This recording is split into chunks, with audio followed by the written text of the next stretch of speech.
This is the Humanist Report with Mike Figueredo. The Humanist Report podcast is funded by viewers like you through Patreon and PayPal. To support the show, visit patreon.com/Humanist Report or become a member at humanistreport.com. Now, enjoy the show. Welcome to the Humanist Report podcast. My name is Mike Figueredo, and this is the 172nd edition of the program. Today is December 13th, and before we get into the show, I want to take a moment to thank all of our newest Patreon and PayPal contributors, all of which signed up just this last week to support us, and that includes Kara Greenberg, Christy Klein, otherwise known as @RightOnMom on Twitter, Lim TT, Nathan Earl, and Virginia Blaisdell. So thank you so much to all of these kind individuals. If you'd also like to support us on either Patreon or PayPal, you can visit humanistreport.com/support or check out patreon.com/Humanist Report. So on today's episode, Fox News decided to attack Bernie Sanders for flying in airplanes. I'm not kidding about that. They also lobbed another vicious attack against Alexandria Ocasio-Cortez for seemingly no reason at all. Additionally, we'll continue our coverage of Fox News' coverage of the supposed war on Christmas, and when it comes to DC politics, Trump has been implicated in a federal crime, and Kevin McCarthy's defense of him was problematic because he inadvertently managed to throw everyone else under a bus. And speaking of Donald Trump, he had a meeting with Nancy Pelosi and Chuck Schumer, and needless to say, it got weird pretty quickly. Also on this episode, the DNC is mandating neutrality from DNC officials ahead of 2020 in order to regain the trust of progressives, and there's going to be a battle between corporate Democrats and progressives when it comes to the issue of Medicare for all. So all of these topics and more will be discussed on today's show. Let's go ahead and get into it. I hope you guys enjoy the program.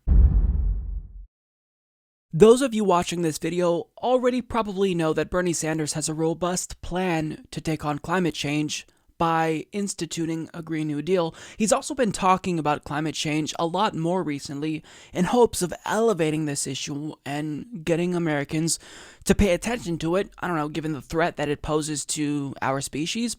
And rather than educating the American people on this issue as well and doing their jobs, can you guess what Fox News decided to do, given that Bernie has been dedicating so much time to climate change as of late? Well, they decided to attack him. And what they're doing is essentially a variant of the meme that we've seen before, that you are not allowed to criticize society if you participate in society. Because what they're saying is that he's not really serious about climate change because he flies in airplanes. And I wish that I could tell you I was embellishing and making this up and that wasn't really their argument and I'm strawmanning them, but that's literally their line of attack. Bernie Sanders isn't so green because he flies in airplanes. Senator Bernie Sanders won't stop talking about climate change. Donald Trump spoke last night, but somehow he forgot to mention the words climate change. What an outrage. Climate change is causing devastating problems in our country and the world. The future of the planet is at stake. Climate change is directly related to the growth of terrorism. Okay, turns out Sanders is so concerned about climate change that he spent nearly $300,000 in 9 days flying around on private jets.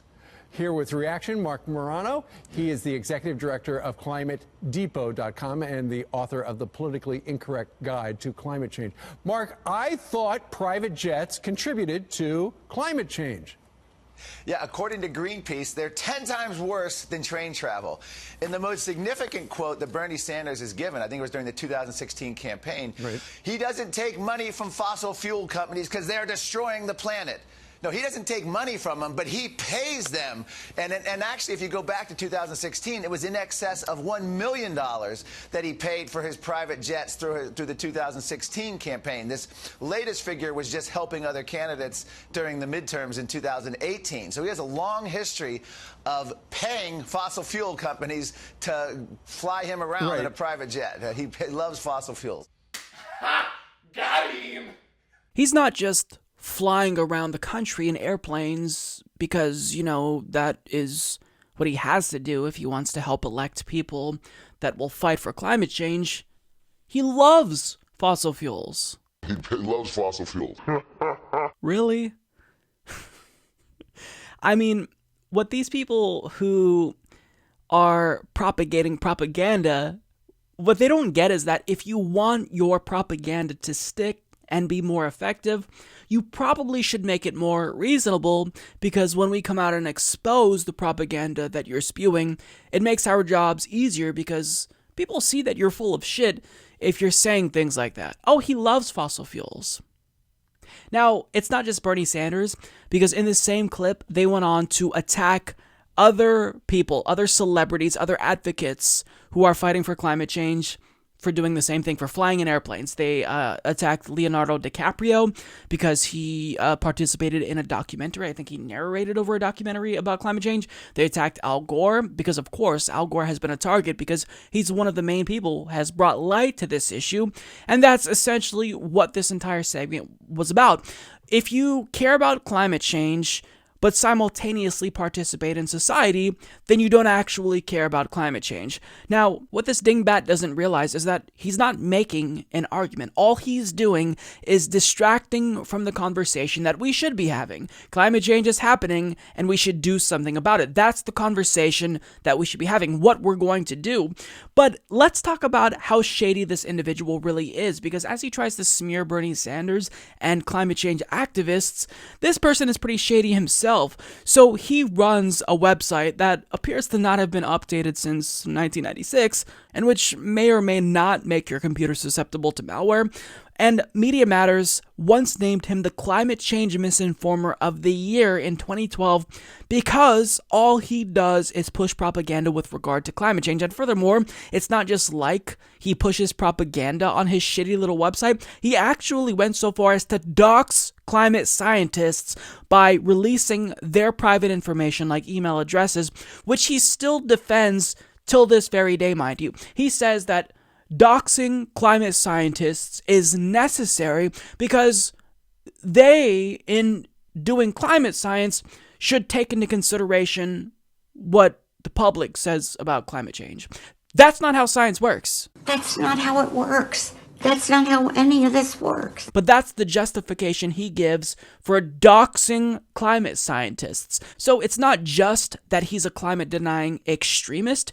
He's an objectively shitty human being, and by saying Bernie Sanders must be a hypocrite because he flies in airplanes, I mean, all that is projection because he doesn't have an argument, and his goal is simply to smear and discredit. But what makes his argument even more moronic is that if you want to get people elected, if you want to go to 9 different states to elect 9 different progressives, presumably all of which are in favor of fighting climate change, you have no choice. You can't take a train to get to 9 different states in 9 different days. You've got to fly.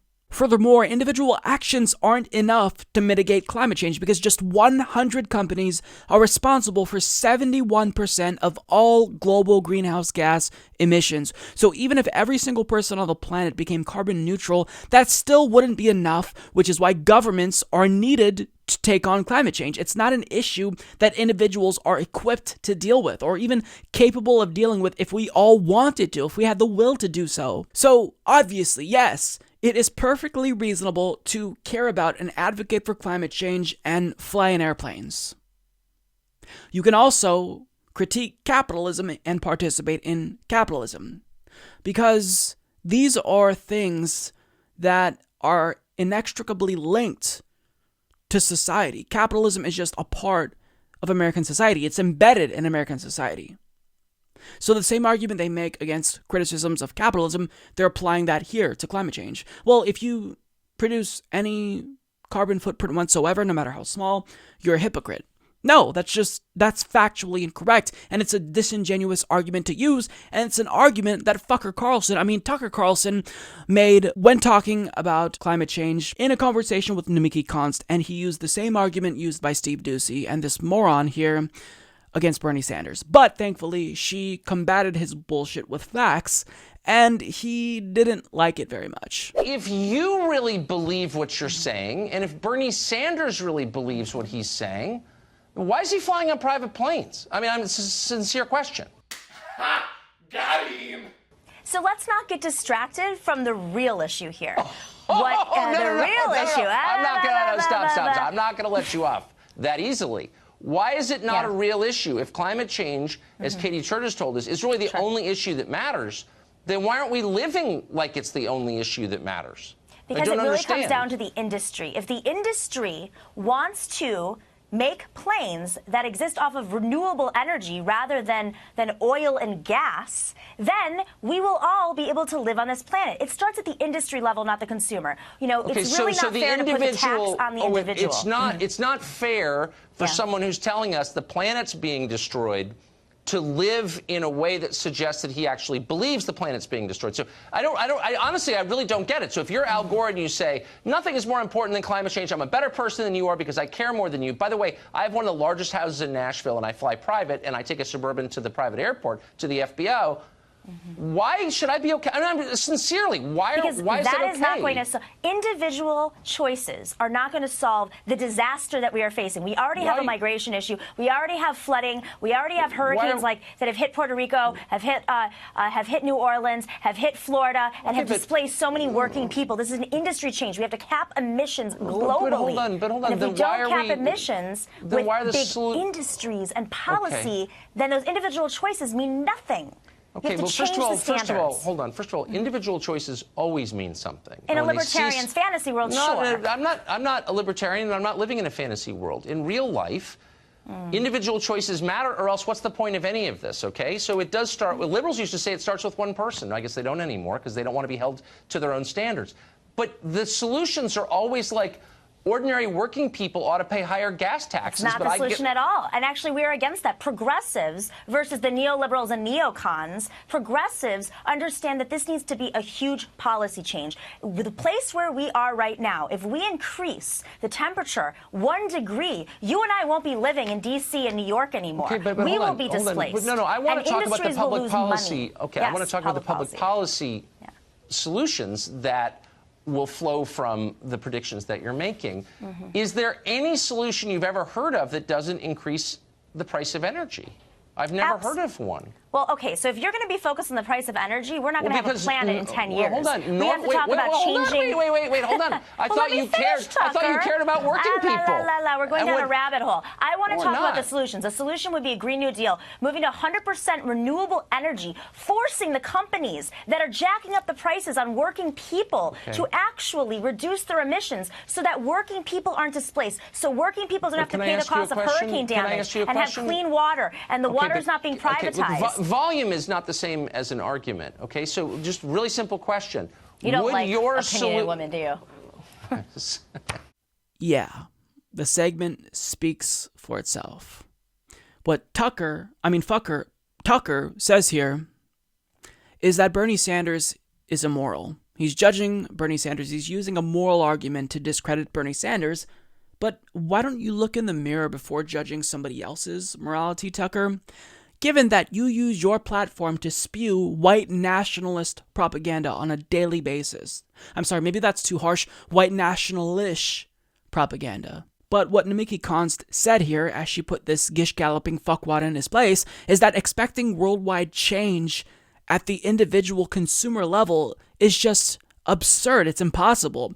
We didn't try to close the hole in the Earth's ozone layer by relying on individuals to act responsibly. Change came from governments who took action, who regulated industries that were emitting harmful chemicals that were destroying the ozone layer. And I don't even really have to explain this to Tucker, because he knows that this is the case. This is just a tactic. It's a tactic for Tucker. It's a tactic for Steve Doocy and the moron he brought on his program. This is a tactic that conservatives are using to essentially filibuster to make sure that they delay action on climate change so fossil fuel companies can continue making as much money as possible by fucking up the planet. Here's the thing. First they said climate change was a hoax and didn't exist.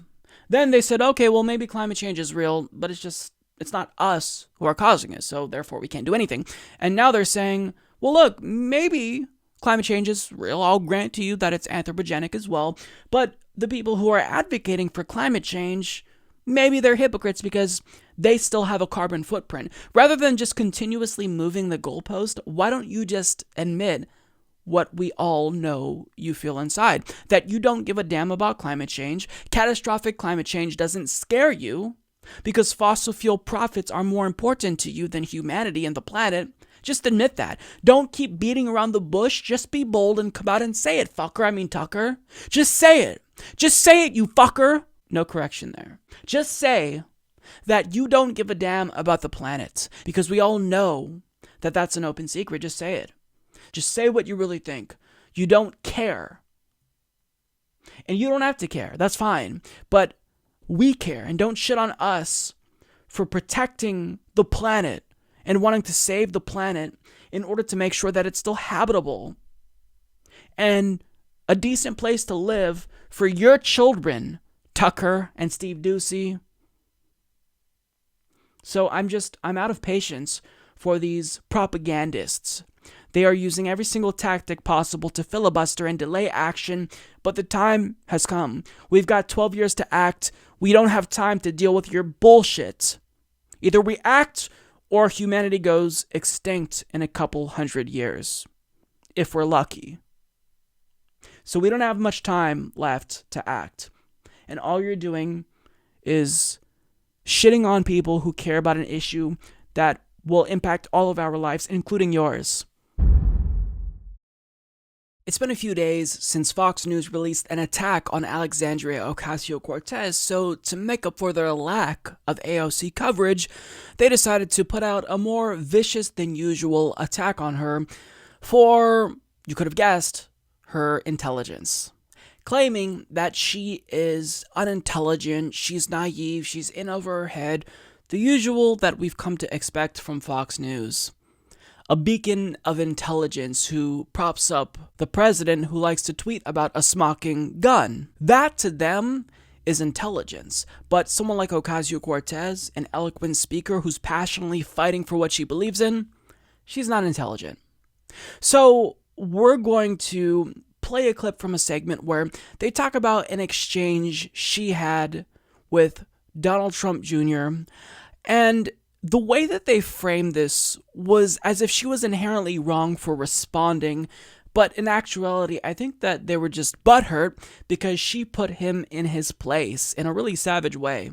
Congresswoman-elect Alexandria Ocasio-Cortez sparring with Donald Trump Jr. on social media. Ocasio-Cortez tweeting, "I have noticed that Jr. here has a habit of posting nonsense about me whenever the Mueller investigation heats up.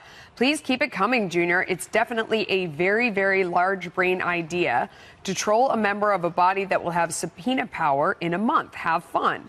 That came in response to a photo Trump Jr. posted on Instagram mocking Ocasio-Cortez, who is a self-described Democratic socialist. What do you make of this back and forth? This confirms what I've long believed, which is that social media is making us all stupid, and we should unplug, turn off our phones, delete Twitter, and spend less time on it, and have actual face-to-face conversations with people. And don't just surround yourself with people that agree with you, but seek out people that disagree and have a civil conversation. But you're on Twitter. I understand this is Trump Jr., but when you see somebody you start to get into the mudslinging with the Trump team, it seems like it leads to a situation where you release your DNA results and you're less Native American than I am.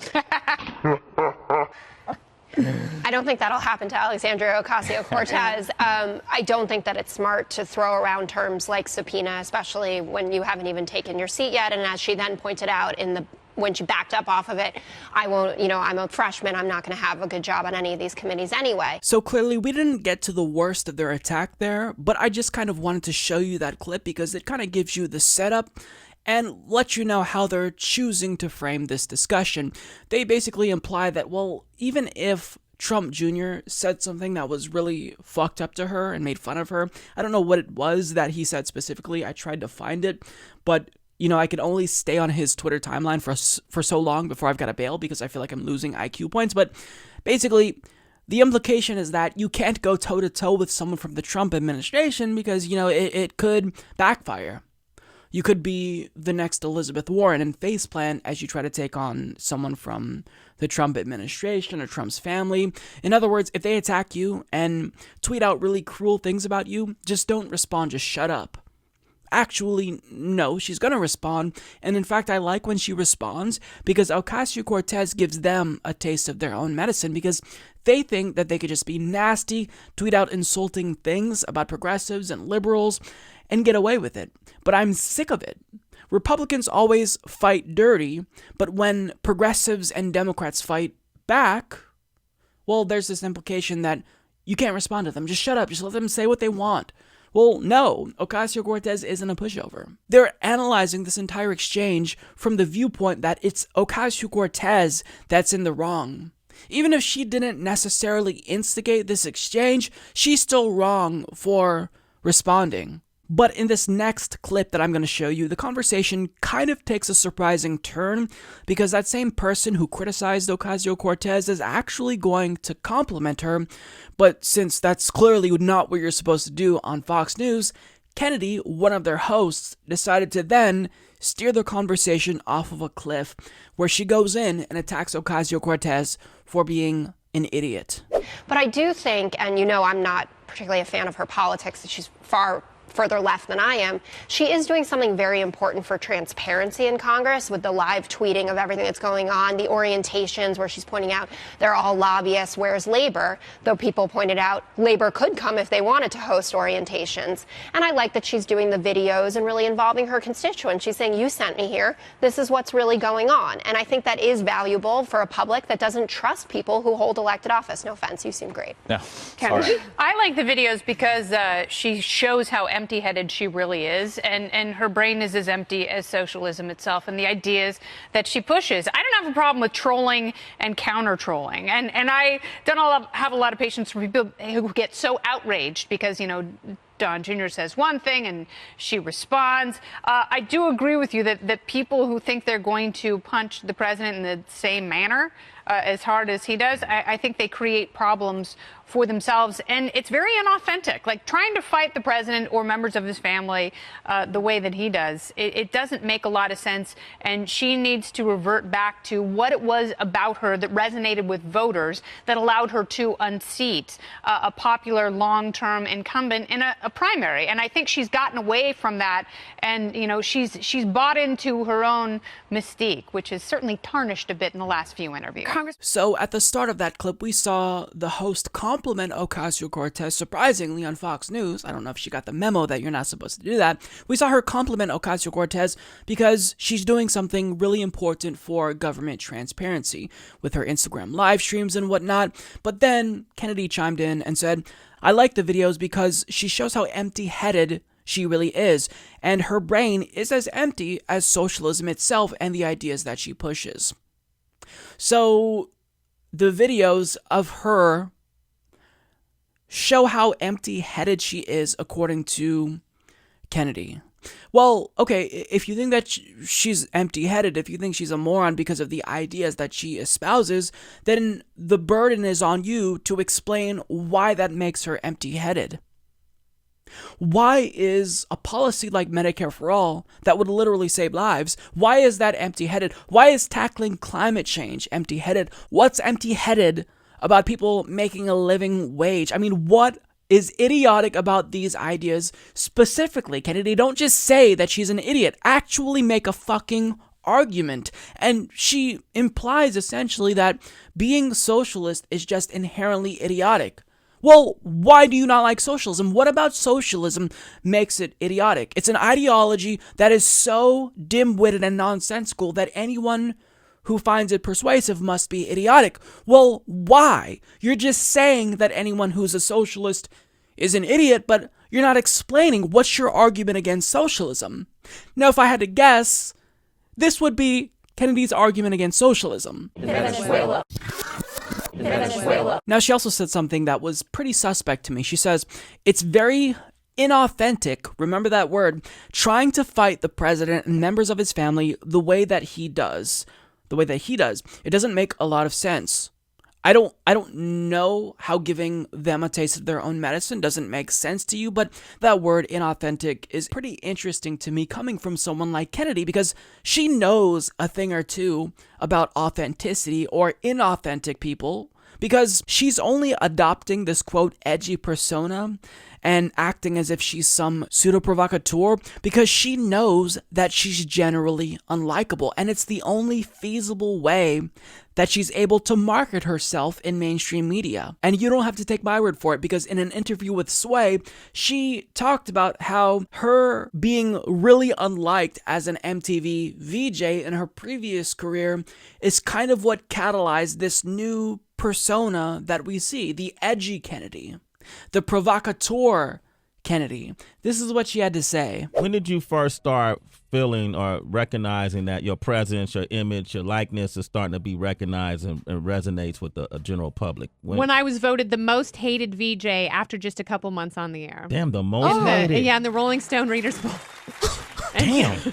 And I was like, I opened the magazine because I knew every year they had a least favorite or most hated and most loved. Yeah. And I opened it up like hoping that I would be most loved because I thought that I was such a classy lady. Yeah. And I see most hated with my name next to it. And my heart just sank, and I had to decide in that moment, like that was such a pivotal point, because I'm like, okay, do I embrace the hate? Or do I try and get people to like me? And I was like, that takes too much work. And I can't be a phony. Yeah. So I was like, you know what? I'll be polarizing. And you all can eat a bag of dicks. So she wanted people to like her at first, but they didn't because she's a generally unlikable person. So in order to appear less phony, she decided to be more polarizing because that's how she felt would help boost her career. But understand that presenting yourself as something that you're not is the definition of phoniness. It's exactly what I'd call inauthentic. Until this very day, she's still a phony because she's trying to present herself as an edgy libertarian who's politically savvy, but notice how she never actually talks about the policy itself. She just talks about how people who disagree with her philosophy and libertarianism are empty-headed, are dumb. Well, isn't that convenient? Anyone who disagrees with the policies that you support is dumb. Meanwhile, you'll never actually talk about the policy substance yourself. You'll never talk about really what you believe, or you'll never try to respond to socialism or Medicare for all or why you think these are bad ideas. It's almost as if the libertarian worldview that you're espousing is indefensible in practice because it doesn't fucking work, and anytime someone of your ilk tries to defend libertarianism, they faceplant and something like this happens. What? The government doesn't do anything good. Right. Name one problem you could possibly have in your life, Joe Rogan, that you'd be like, get the government to solve this. Do they do the post office well? No. What do they do well? They do the post office pretty good, actually. But guess what? If the post office closed tomorrow, it would be all right. You'd still get mail. Amazon would pick. No, it wouldn't. Amazon would pick that up. You would have to send things through UPS. It would cost a lot more. It wouldn't, though. Competition would start kicking in, and between UPS and FedEx and Amazon and drones and blah, blah, blah, and DHL, they'd all start. It would probably drop prices because right now we've just got this artificial thing that sits there that then allows them to price according to that. But if you drop that, why is the government in that business anymore? I have 3 chickens. I've really done the Joe Rogan lifestyle here over the last couple of years. So I have 3 chickens right now. I'm going to give you a good UPS story. We ordered them. They were born in August on a Monday in Cleveland. They hatched that day. They threw them in a box with a little hole, USPS, and they showed up at my door in LA on a Tuesday. The USPS has been doing that for about 100 years. It's the only way you can do it, by the way. You can't order chickens through any other method. Oh, is it just USPS? Yeah. So actually, I was giving the USPS credit there because my chickens all arrived live. Yeah, they send them chicks. Yeah. That's the only way you're buying these live chicks. That's the way you get them. You get them through the U.S. Postal Service. But you don't get them through UPS. I'm pretty sure, though, that if the USPS stopped, it didn't exist anymore, you'd still get chickens delivered. And Amazon could probably do it even more effectively. So if we remove government regulations, then iPhones and Yelp and cameras and blah, blah, blah. Yeah, you can't make an argument because libertarians like you, Kennedy, don't have an argument. So when you hear Ocasio-Cortez talk about things like Medicare for all, a Green New Deal, a livable wage, all you can do is say, oh, well, she's stupid because you're just projecting. You're actually stupid. Because if you were someone who was confident in this ideological worldview that you stand by, maybe it would be worthwhile to explore some of your specific disagreements with Ocasio-Cortez rather than just calling her an idiot and chalking up all disagreements with your worldview to stupidity or someone being empty-headed. But look, I'm actually giving you advice that you don't deserve, because you not being able to make an argument, or unwilling, but probably unable to, actually benefits progressives. Because while you scream about Venezuela, we're actually making a persuasive argument, and we're winning. Because guess what? A majority of Americans support Medicare for all, and 52% of your party supports Medicare for all. Most Americans believe in a federal jobs guarantee, increasing the minimum wage, and guess what? We're going to win on more issues as well. So keep calling Ocasio-Cortez and other progressives, myself included, stupid anytime you disagree with us. Because all you're doing is proving our point that you don't have an argument and we do. And it's not helping your cause at all. And it's certainly not making you seem edgy or seem as if you're a provocateur. It's just making you seem like the hack that you are in actuality. And I don't even necessarily know that you believe the bullshit that you espouse. You're probably just saying it because you're playing the role of an edgy libertarian who's on Fox News, who's supposed to be against progressive policies. So you're doing exactly what a phony hack would do.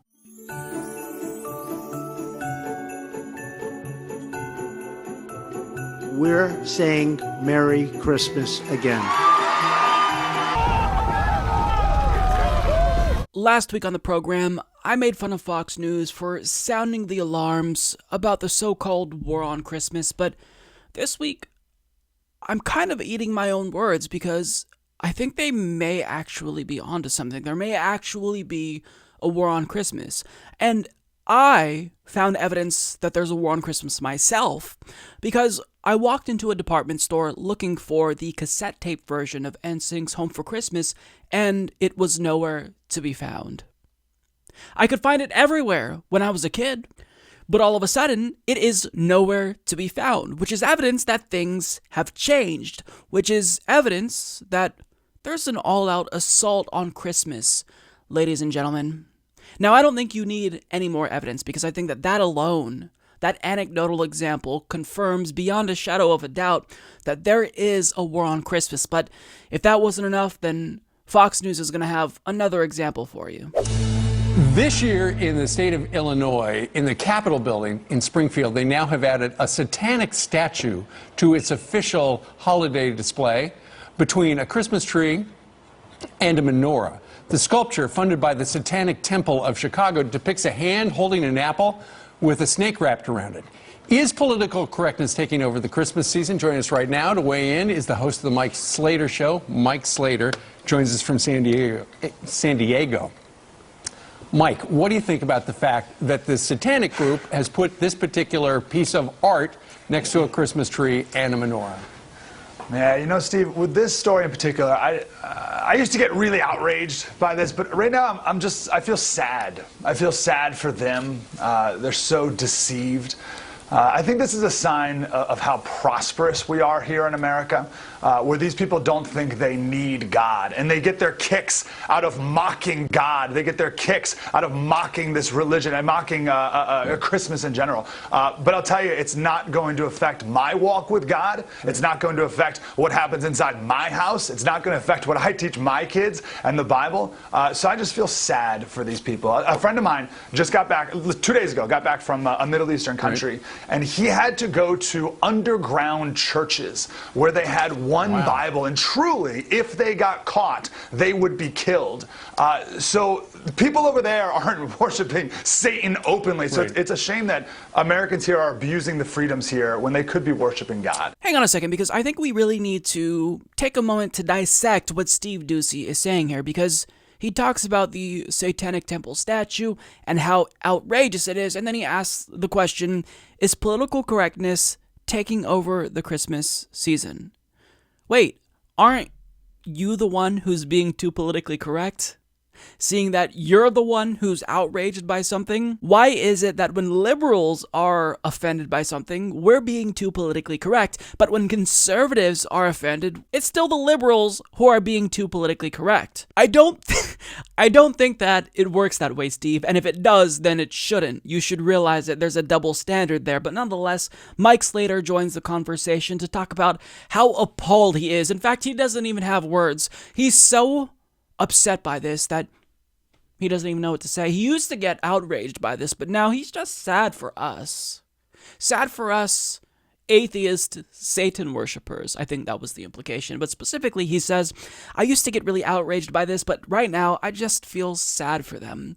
They're so deceived. I think this is a sign for how prosperous we are in America, where these people think they don't need God, and they get their kicks out of mocking God.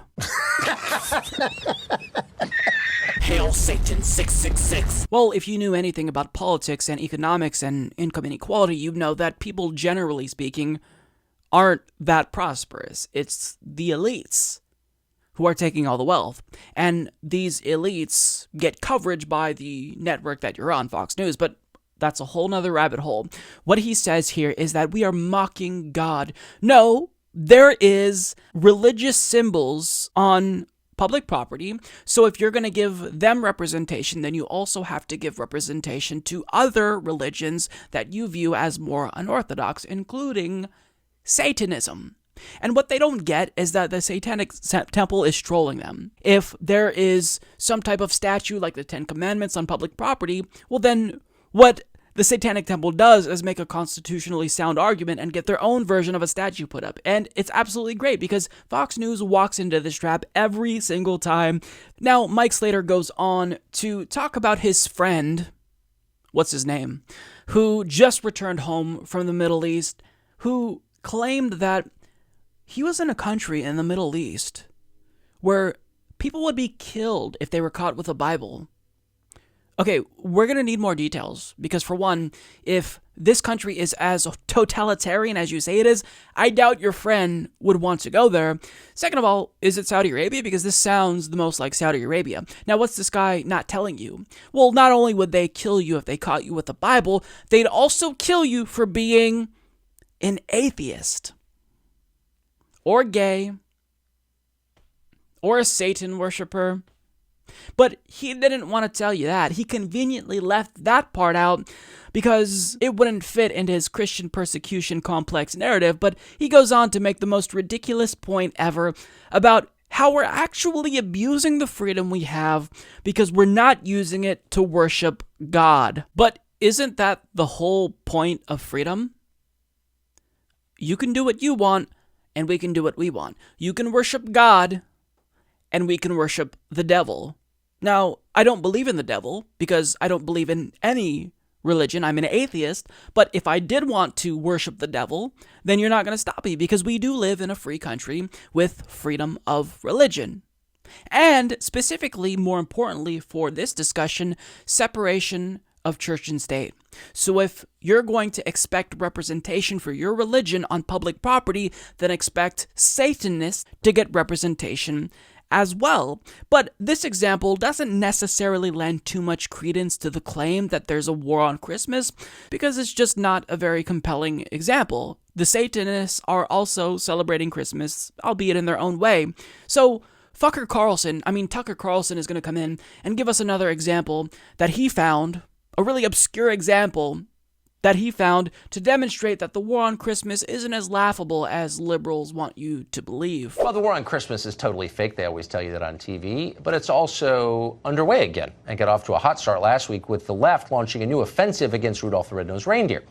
Now the war machine is opening up new fronts faster than we can keep up, but we're trying. An elementary school principal in Nebraska has banned a whole swath of Christmas-related items from his school.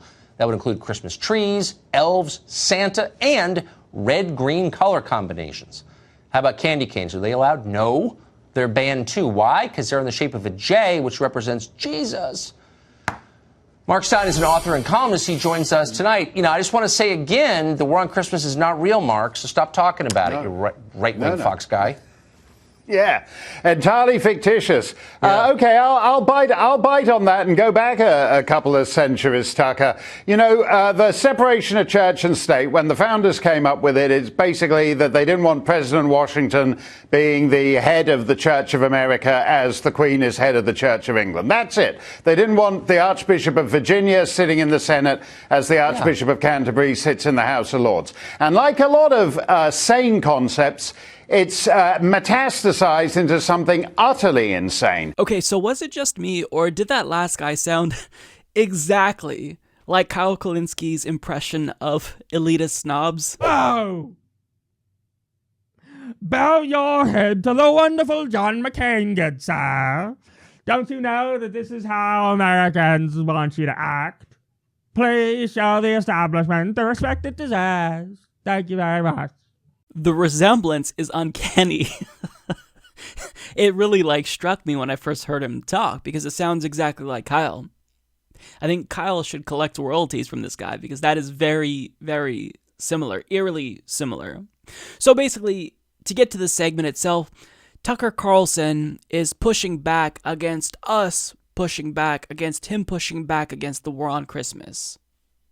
And he has evidence that there's a war on Christmas because he found one example from one school in one area in the country. So because you found one example of someone doing things you deemed anti-Christmas, well, apparently that's it. You can wash your hands. You found evidence that there is, in fact, a war on Christmas. Do you really want to play this game, Tucker? I don't think you want to play this game, because if you think that one example is emblematic of the totality of the left, then I could find examples of pretty problematic Republicans. So let's play this game. A Republican neo-Nazi won his primary just this year, so I guess that means every single Republican is a neo-Nazi. An anti-gay Republican got caught up in a sex scandal. I guess that means that every single Republican is gay. 10 Republicans in Louisiana voted against a bill that criminalized bestiality. I guess that means every single Republican is into bestiality. Would you look at that? I mean, do you see why we don't play this game, Tucker? Because that's what happens. If you're going to cherry pick and isolate one example and try to prop that up as an accurate representation of your opponents, we can do the same goddamn thing. But he's convinced that, we shouldn't make fun of him, because it's really mean, because there is this war on Christmas. And he's not alone, because the conservative duo, collectively known as DILK, also chimed in when it comes to the war on Christmas, and they want us to stop making fun of baby Jesus. Massachusetts church receiving massive backlash over a controversial nativity scene, which included placing a baby Jesus inside a cage. Yes, and writing the word deportation over the wise men. All of this is a way to, quote, spark a conversation about the current illegal immigration situation at the border. Here with their thoughts, Diamond and Silk. So I guess they're trying to make a point about, Donald Trump separated families. He put kids in cages. I mean, what are you guys supposed to say about that? Obama put baby Jesus in a cage first? Well, here's the deal. I think what the church should be focusing on is Planned Parenthood, how they take and abort babies. I think that's what they should be focused on. They should be focused on all of the hate that's going on from the Democratic Party and Democrats that hate this sitting president. That's what they should be focused on instead of putting baby Jesus in a cage, because Donald Trump didn't do that. That was done up under the Obama administration. What President Trump did, was follow the law. And it's really sad that I see these churches want to make a mockery of people's faith and religion and traditions. It's really, really sad.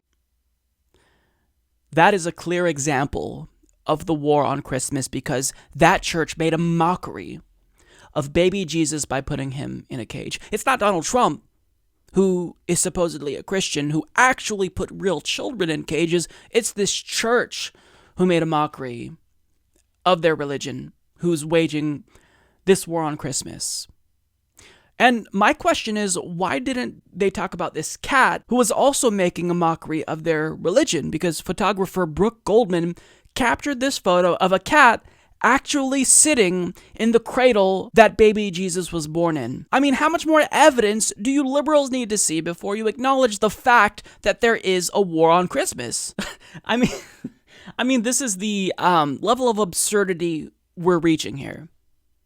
Now, they decided to use the hypocrite argument, where you pivot to a different example and say, well, you don't care about issue X, which is more important than issue Y, so you must be a hypocrite. And they say, well, if this church really cares about kids being in cages, and presumably that means they care about babies, they should do more to stop abortion.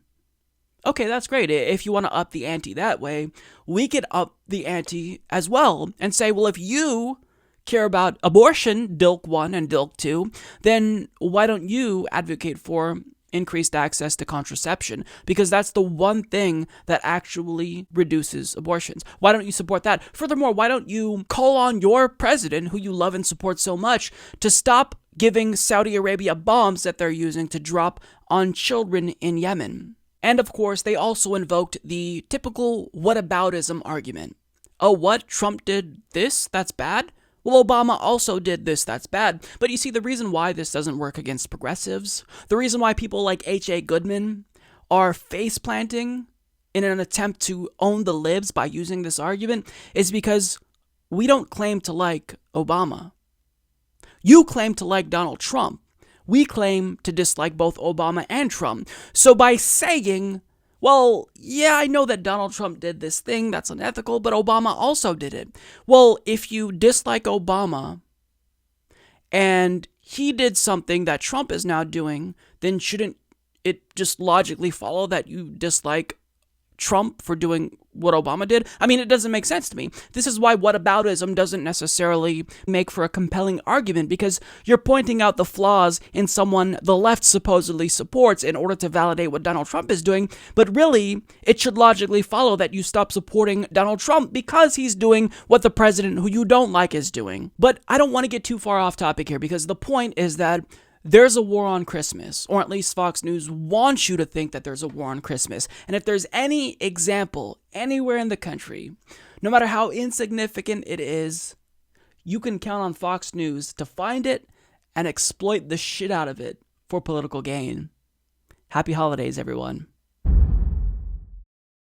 So as you all know by now, last week we got bombshell news that President Donald Trump has been implicated in federal crimes.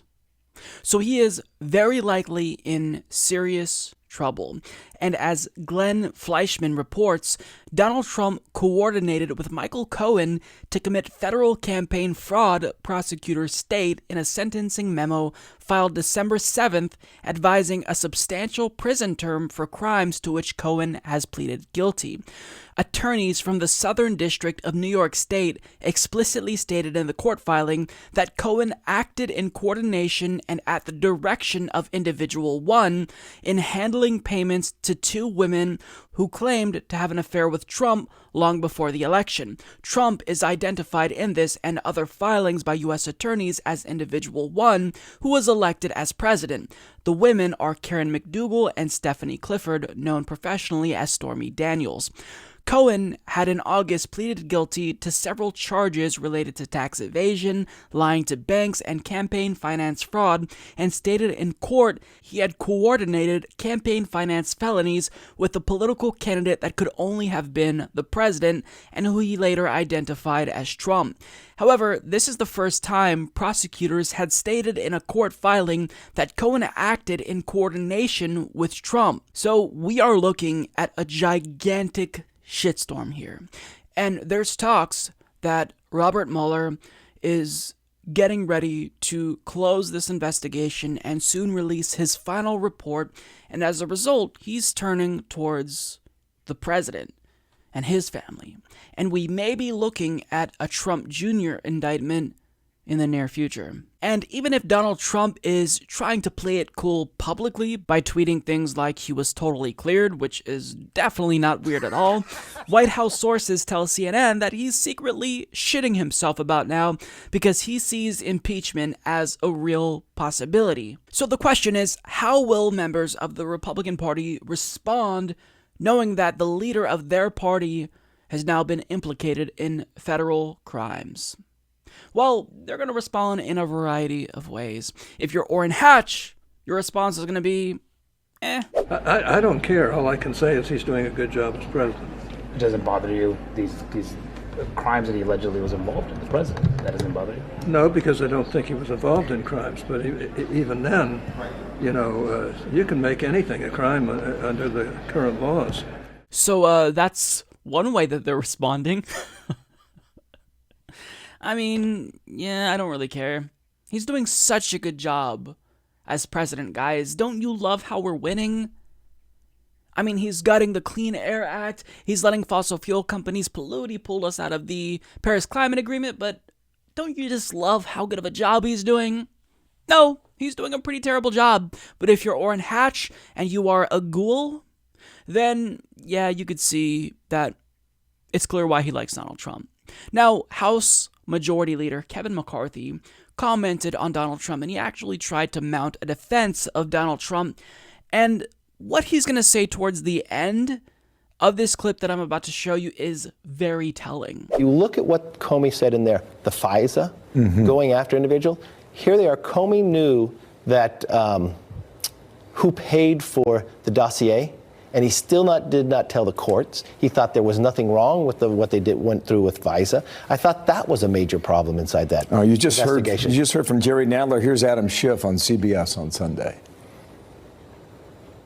My takeaway is there's a very real prospect that on the day Donald Trump leaves office, the Justice Department may indict him, that he may be the first president in quite some time to face the real prospect of jail time. Listen, Schiff is the same individual who 2 years ago, before any investigation started, said he had proof and that he could never produce anything. His credibility is rather low inside Washington for his members on either side of the aisle. I think what it shows, if the president hires an attorney to solve a problem, he expects him to do it in a legal manner. I don't see, and if Schiff is taking this beyond to go forward and say there's a impeachable offense because of a campaign finance problem, there's a lot of members in Congress who would have to leave for that same place. So that was a really interesting Freudian slip by Kevin McCarthy there.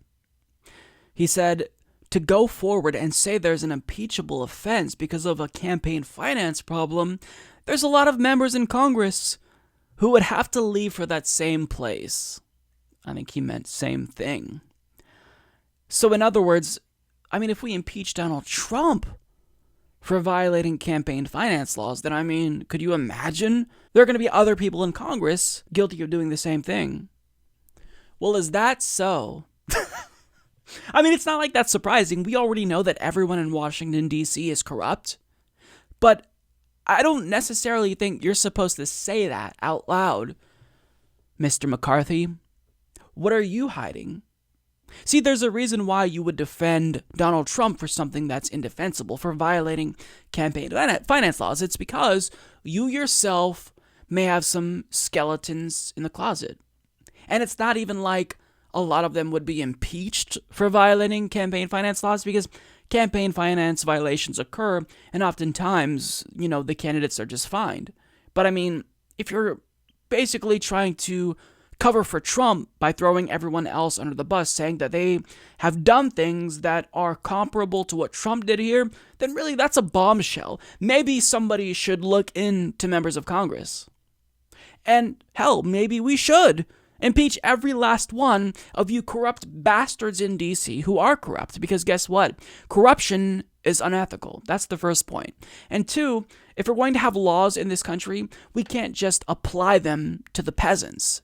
Elites also have to be found guilty when they violate laws, be it criminal laws, civil laws, campaign finance laws. I don't care. If we commit crimes, we're prosecuted and imprisoned. When elites commit crimes, when financial elites and Wall Street executives commit crimes, I mean, we'd be lucky if they got a slap on the wrist, if they get yelled at by Elizabeth Warren. So, if we're going to have laws in this country, if the Republican Party really is the party of law and order, then maybe it's time we investigate every single person in Congress and impeach people from both parties if they are in fact corrupt and violating campaign finance laws. So thank you very much, Kevin, for revealing that. I know you're probably going to get reprimanded by other Republican Party colleagues that you have, but, you're just confirming what we already knew. I'm not sure if you all remember this, it happened just a couple of weeks ago, but if we wanted to walk into a grocery store and purchase romaine lettuce, well, we couldn't. Stores removed them because there was a nationwide warning about romaine lettuce being contaminated by E. coli. Now, if you're wondering why this happened and who to thank for it, it's this guy. You can thank Donald Trump, because as Elizabeth Shrogren and Susie Nielsen of Wired explain, 6 months before people were sickened by the contaminated romaine, President Trump's FDA, responding to pressure from the farm industry and Trump's order to eliminate regulations, shelved the water testing rules for at least 4 years. Now, logically, after a deadly E. coli outbreak like this, you would expect Donald Trump's FDA to reconsider their decision to shelve these rules, because we just saw how dangerous deregulation can be. You deregulate the industry, reduce standards, and then you make us more susceptible to things like this.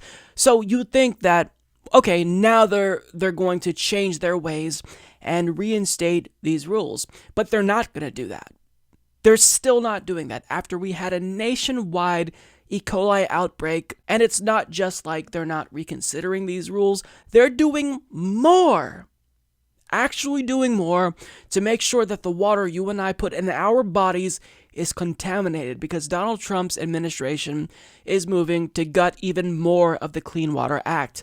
And as The Intercept's Sharon Lerner explains, a new water rule that will strip federal protections from an estimated 60 to 90% of U.S. waterways will dramatically ease restrictions on how polluting industries do business. According to the rule, which is due out next week, streams that don't run year-round and many wetlands will no longer be subject to the Clean Water Act. As a result, a wide range of industries, including agriculture, mining, waste management, chemical companies, real estate development, and road construction, will be free to pollute, reroute, and pave over these waterways as they see fit. But oil and gas transport companies may benefit most from the imminent shift.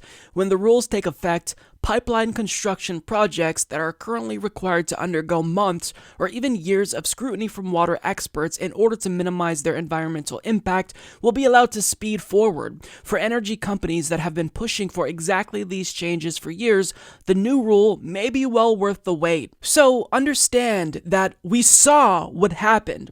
6 months ago, President Trump's FDA eased rules with regard to water cleanliness and sanitation, because that's what the industry, that's what farming and agriculture wanted him to do. He does it, and then we have a nationwide E. coli outbreak.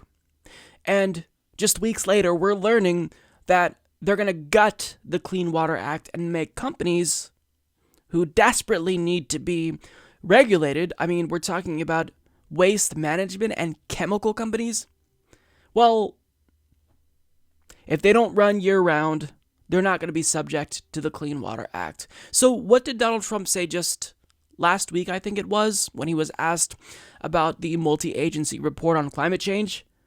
I support clean water. So I want clean air, I want clean water, very important. Is that so? Because you're doing more to gut regulations that are crucial to maintain the cleanliness and sanitation of our water. How many people will this affect and make sick? How many individuals will die as a result of him deregulating the industry? Because him and other Republicans, to be fair, they just have this dedication to this amorphous idea of deregulation, that it's inherently good no matter what. There's no nuance needed whatsoever. But when you basically prop up this idea that the government puts too much red tape on companies, you're also legitimizing this notion that we should also do things like this. gut the Clean Water Act, and to really put forward another example to demonstrate how absurd our society is and just how disgusting and predatory capitalism is, Sharon Lerner produced another article where she talks about a company solving a crisis they started. So DuPont opened a factory in Saudi Arabia last week that will produce reverse osmosis water filters. The filters use ultra-thin membranes to remove water impurities, including PFAS, chemicals made and used by DuPont that have caused widespread water contamination around the world. Reverse osmosis is one of the technologies that the Environmental Protection Agency recommends for reducing water contamination from PFAS chemicals, which are associated with cancers, immune dysfunction, reproductive issues, and other health problems. According to the agency's website, reverse osmosis membranes are typically more than 90% effective at removing a wide range of PFAS, including shorter chain PFAS. These companies are shameless. This is what capitalism permits. They allow companies to pollute and create crises and then profit off of solving the problems they created. Is that not insane? This is absurd, people. What are we doing? We are allowing companies to pollute the planet, to ruin drinking water that's needed for life to exist. Also, that way they can increase shareholder value. And the individual that's allowing for this to happen is Donald J. Trump. Is this part of all the winning he said would happen on the campaign trail? I remember he said that there'd be so much winning, we'd get sick of it, because I'm definitely sick of this shit. So is this the winning he was referring to? If you're a Donald Trump supporter, how do you defend this? That's my question. How do you still defend him as he pollutes the drinking water that's going to be going into your children's bodies? Water that is needed to sustain life, to nourish our bodies. How do you defend this move here? How do you defend this? Libertarians like Dave Rubin, why don't you speak up? You said that since we live in an era where technology is prominent and we all have iPhones, to catch companies as they pollute, as if people would go out of their way to do that. How do you defend this? We saw in practice what happens when you deregulate industries. We all know what happens. And we're doing it again. How can Republicans defend this? It's indefensible. That's the answer. And this is just one of many things Donald Trump is doing to not just ruin clean drinking water, but ruin the planet. And it's just despicable. The air that we breathe, he's deregulating industries that pollute. He's deregulating industries that need to be regulated just so we can maintain clean drinking water. I mean, I don't know what to say. This is psychopathic. It's psychopathic behavior.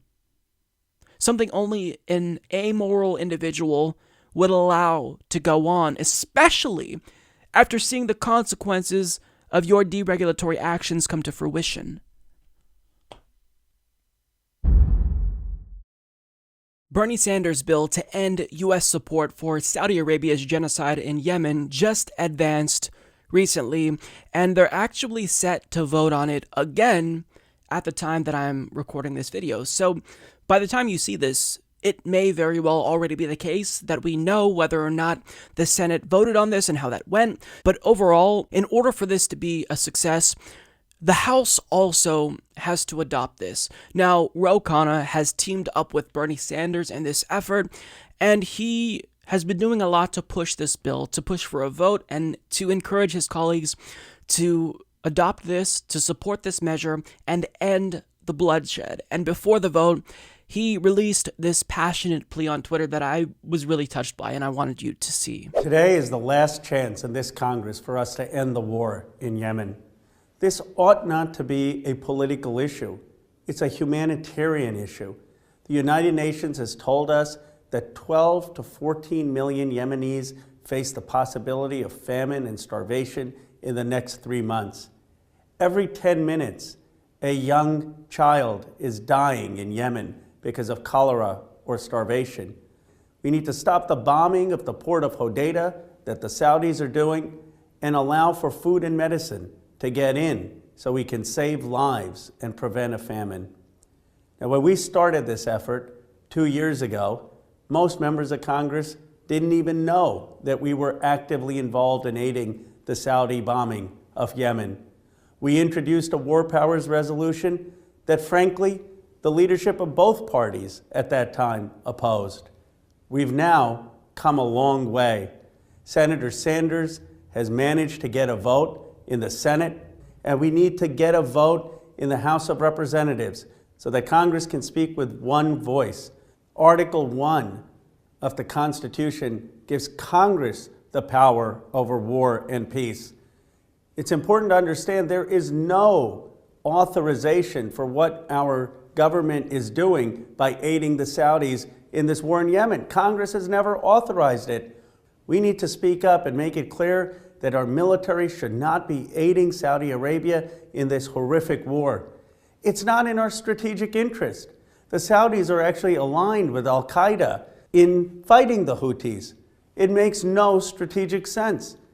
And we have another generation growing up in Yemen, seeing American missiles take the lives of their family members.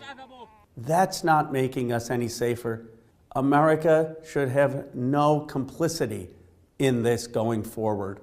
The time is long past due. The Senate and the House of Representatives need to act today. We need to end this war. So what he's saying here is indisputable. Not only is the United States' support for Saudi Arabia's genocide in Yemen unethical, but it's also not strategically sound. It doesn't suit our interests in spite of what Trump's administration may tell you. Stop giving Saudi Arabia bombs that they're using to kill children. That's all we're asking. We want children to stop being murdered, so it shouldn't be that difficult. And really, it's pretty common sense, seeing that even a lot of Republicans support this, as extreme as they are. Now, what happened in the House with regard to this bill? Well, essentially, Republican Party leadership decided to postpone the vote on this. And they did this in the sleaziest way possible by slipping language into a different bill that stops a vote on this, maybe to hide it or to get it through easier, but either way, it was postponed, and as William Roberts of Al Jazeera explains, Republican leadership in Congress moved to stall until next year a broadly supported congressional resolution aimed at ending U.S. support for Saudi Arabia's bombing campaign in Yemen. The move came as part of a tight procedural vote on Wednesday in the U.S. House of Representatives on an $837 billion five-year agriculture bill. Tucked within the rules governing the bill is a provision that says the War Powers Resolution, which fast-tracks certain bills, won't apply to any resolution related to Yemen for the rest of this Congress. The move will effectively block the House from taking up any bill on Yemen this year, even if one makes it through the Senate. The House is expected to pass the Farm Bill later on Wednesday.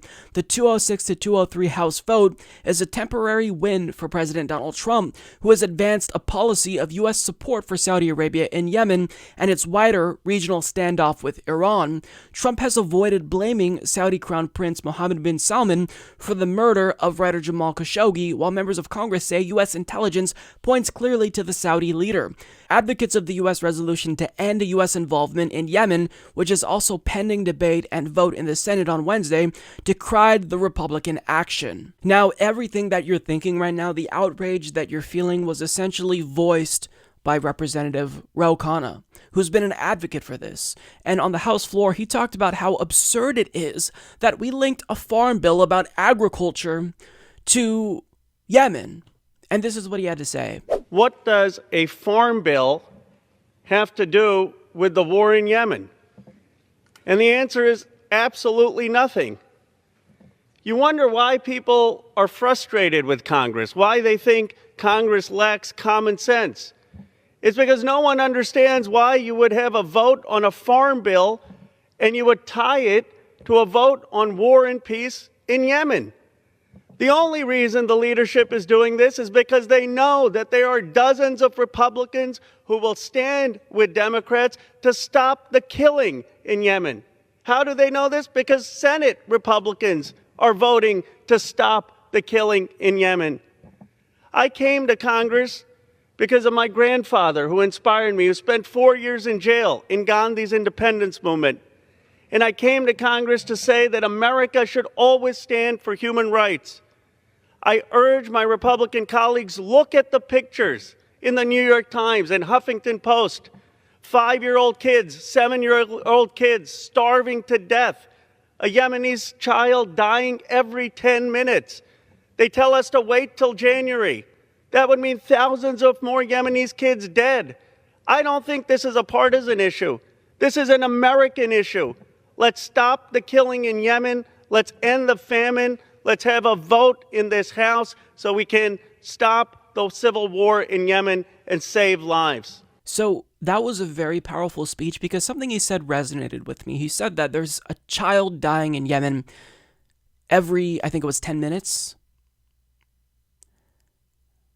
That's just, it's difficult to fathom that level of carnage and suffering and pain. So even if individuals might say, well, you know, this Congress is almost over, so it's not that bad that we delay it. No, actually, thousands of lives are going to perish because of this delayed vote. Now, Ro Khanna also took to Twitter to call out Paul Ryan by name, saying, "This is why people hate Congress. Speaker Ryan is not allowing a vote on my resolution to stop the war in Yemen because many Republicans will vote with us and he will lose the vote. He is disgracing Article 1 of the Constitution, and as a result, more Yemeni children will die." So as Paul Ryan heads into retirement, this is one of the lasting moves he's making. This will be one of the last things he does. That's going to be part of his legacy. Block a vote on a bill that is going to lead to thousands of children dying. That blood is directly on his hands. But Paul Ryan didn't act alone. In fact, Republicans in general didn't act alone because there are 5 Democrats who aligned with Republicans who blocked the vote on this, that essentially could have swayed it in the opposite direction. And Ken Klippenstein took the time to point out those 5 lawmakers, and this Twitter user actually got all of their numbers for you to call and let them know. So, how you feel. So that is Jim Costa.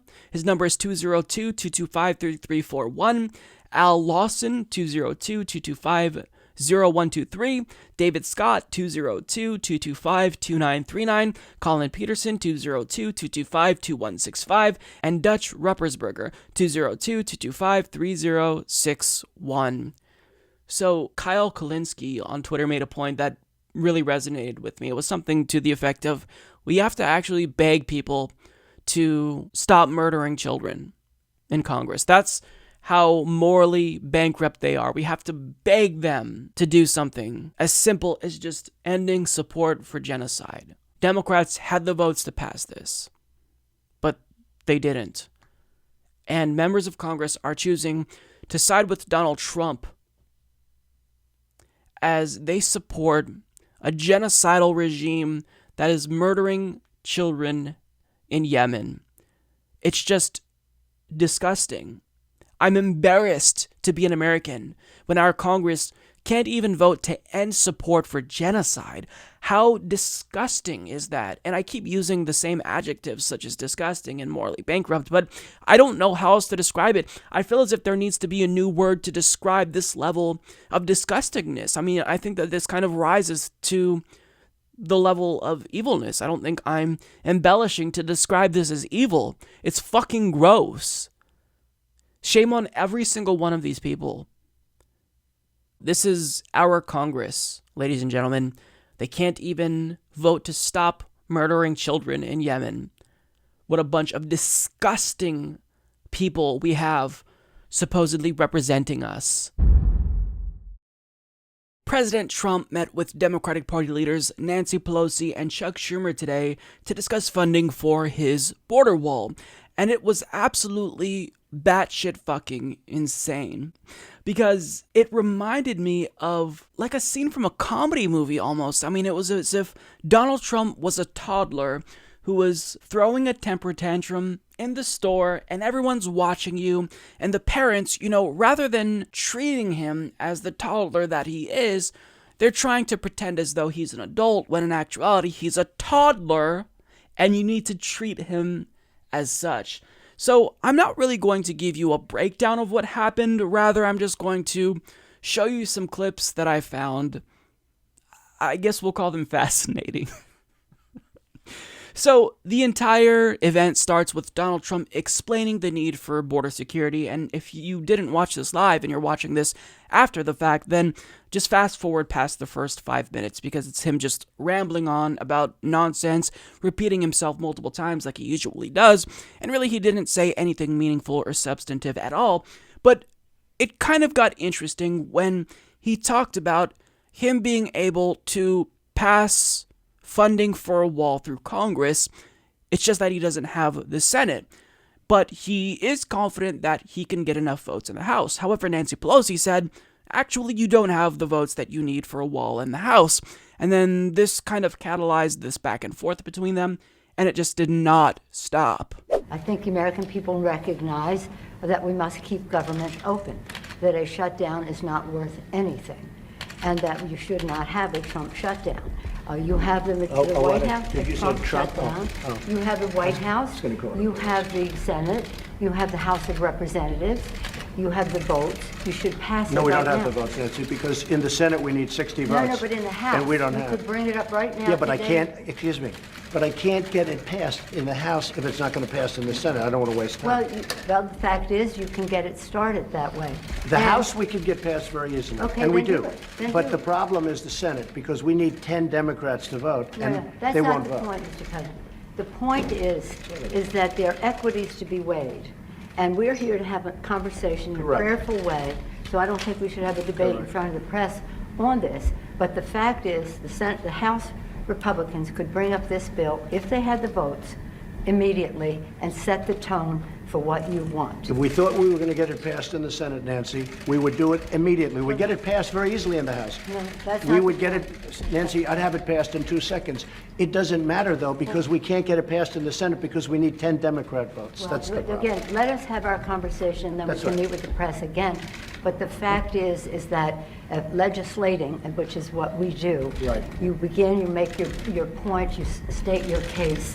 That's what the House Republicans could do if they had the votes. But there are no votes in the House, a majority of votes, for a wall, no matter where you start. Exactly right. You don't have if I needed the votes for the wall in the House, I would have them in one session. Well, then It would go be do done. it. Go do it. It doesn't help because we need 10 Democrats in No, the don't Senate. put it on the Senate. Put it Of on. course. Put it on the negotiation. Okay, let me ask you this, and we're doing this in a very friendly manner. It doesn't help for me to take a vote in the House where I will win easily with the Republicans. You will not win. It doesn't help to take that vote because I'm not going to get the vote Don't put of it the on Senate. I need Mr. 10 President. senators. That's Mr. the problem. President, you have the White House, you have the Senate. I have the you White have House. The White House is done, and the House would give me the vote if I wanted it. But I can't because Well, I you need, can't- Nancy, I need 10 can't. votes from Chuck. No, All right, let me Mr. say President, something here. Let me just say one thing. The fact is, you do not have the votes in the House. Nancy, I do. And we need Well, border let's take the security. vote, we'll Nancy, find out. Nancy, we need border security. It's very simple. Of course we do. We need border security. do. People are pouring into our country, including terrorists. We have terrorists. We caught 10 terrorists over the last very short period of time. 10. So that was just insufferable to me because they went back and forth, back and forth, back and forth. I have the votes for the wall in the House. Mr. President, no, you don't have the votes. Oh, I totally have the votes. Can't you see that I'm serious because I'm making a lowercase b with one hand and a lowercase d with another? I'm totally serious. I have the votes. But Mr. President, you don't have the votes. No, I do have the votes. No, but Mr. President, I'm telling you, you don't have the votes. No, but I do have the... Just stop. Holy shit. This conversation is going absolutely nowhere and they're just repeating themselves. Like, I was pulling out my fucking hair as I was watching this because... these people are just, they're insane. We have insane people running our government. Now, one thing that I liked that I've got to give Nancy Pelosi credit for is when she just casually dropped in the Trump shutdown. I thought that that was funny because it definitely got Donald Trump's attention. It seemed as if it caught him off guard. Now, what was interesting to me is that Nancy Pelosi, she kept dropping hints that she really didn't feel comfortable with the fact that this was being broadcasted in front of cameras. Now, I'm glad that it was taking place in front of cameras, because this doesn't allow Democrats to hide all of the concessions they would inevitably be giving to Donald Trump. Because she admitted here that border security is important. I'm sorry, Nancy, but no, border security is not important. And if you think it is important, then what you should do on behalf of the people that voted for your party is say, well, look, sure, this may be important, but there are other issues of a greater salience that we should tend to first, that require funding. But she didn't do that. She already conceded by saying, yeah, border security is important. And Donald Trump kind of proved inadvertently that border security really isn't that important, because he talked about, oh, they just found 10 terrorists trying to sneak into the country. Well, if we don't have a wall and the border police were able to capture 10 terrorists without a wall, doesn't that kind of demonstrate how a wall isn't actually important? If we're able to be effective at catching criminals without a wall? Now, I don't know what he's referring to. I don't know the terrorists in question, but let's just accept what he's saying is fact. If that were true, then we were able to stop bad people from coming in without a wall. So do you really need a wall? Is the urgency actually necessary for this particular issue? Well, of course it is, because this is politics for Donald Trump. It's not about good public policy. It's about politics. Now, in this next clip that I'm about to show you, it got a little bit weirder because Chuck Schumer decided to join in the discussion, and he did his usual tough guy thing where he pointed and he said, "Mr. President, I will not back down," as he concedes to Donald Trump. The Washington Post today gave you a whole lot of Pinocchios because they say you constantly misstate how much the wall is built, how much of the wall is built, and how much is there. But that's not the point here. We have a disagreement about the wall, whether it's effective or whatever. Not on border security, but on the wall. We do not want to shut down the government. You have called 20 times to shut down the government. You say, I want to shut down the government. We don't. We want to come to an agreement.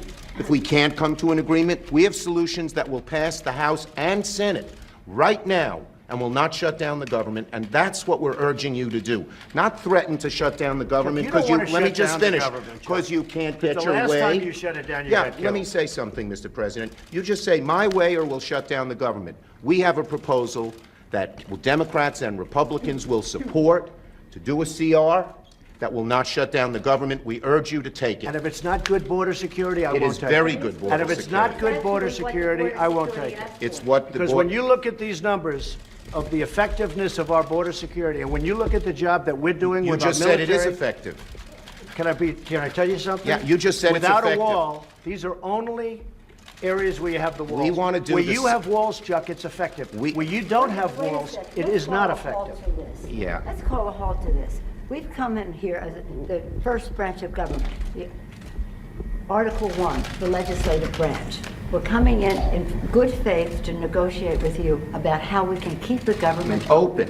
We're going to keep it open if we have border security. If we don't have border security, Chuck, we're not going to keep it open. I'm with you. We are going to have border security. And it's the same border. You're bragging about what has been done. By us. We want to do the same thing we did last year, this year. That's our proposal. If it's good then, it's good now, and it won't shut down the government. Chuck, we can build a much bigger section let's with debate, more money. Let's debate in private.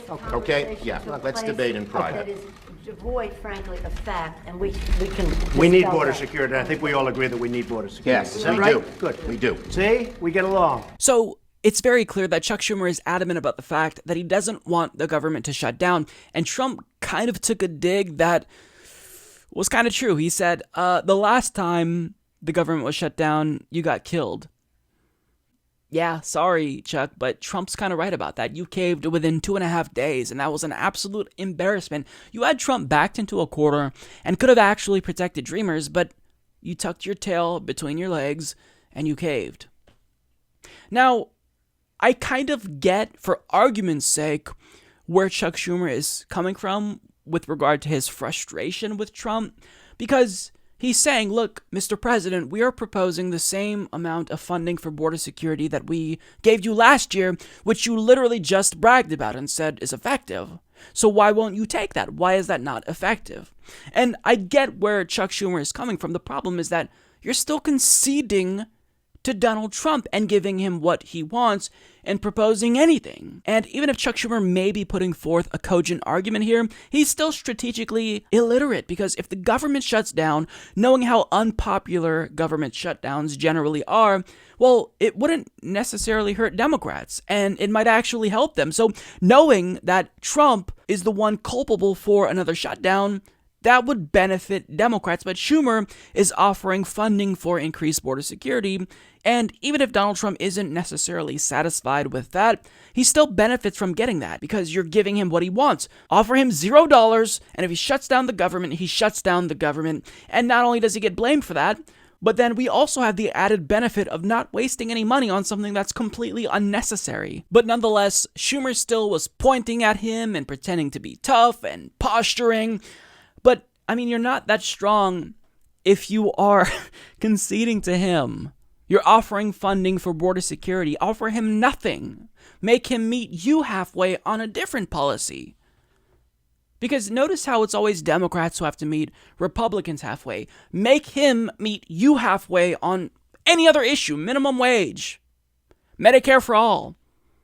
And notice how Chuck Schumer was also clearly uncomfortable about the fact that the press was there. Because again, they like to hide all of the sleaziness that goes on. They like to hide the fact that they're actually pushovers behind the scenes. And he actually would probably offer Donald Trump everything he wanted if the cameras weren't there. But in this next clip that I'm going to show you, they just start arguing about random shit. The entire conversation just devolves into insanity.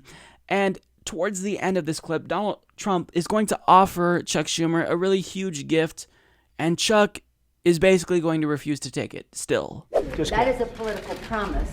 Border security is a way to effectively honor our responsibility. And the experts say you can do border security without a wall, which is wasteful and doesn't solve the problem. It totally solves the problem. And it's very important. This has spiraled downward when we came at a place to say, how do we meet the needs of American people who have needs? The economy has, people are losing their jobs, the market's in a mood. Our members are already Well, we have the lowest unemployment that we've had in 50 years. 60 people of the Republican Party are losing their offices now because of the transition. People are not, the morale And we've gained is in the not Senate. up. Nancy, we've gained in the Senate. Excuse me, did we win the Senate? We won the Senate. When the president brags that he won North Dakota and Indiana, he's in real trouble.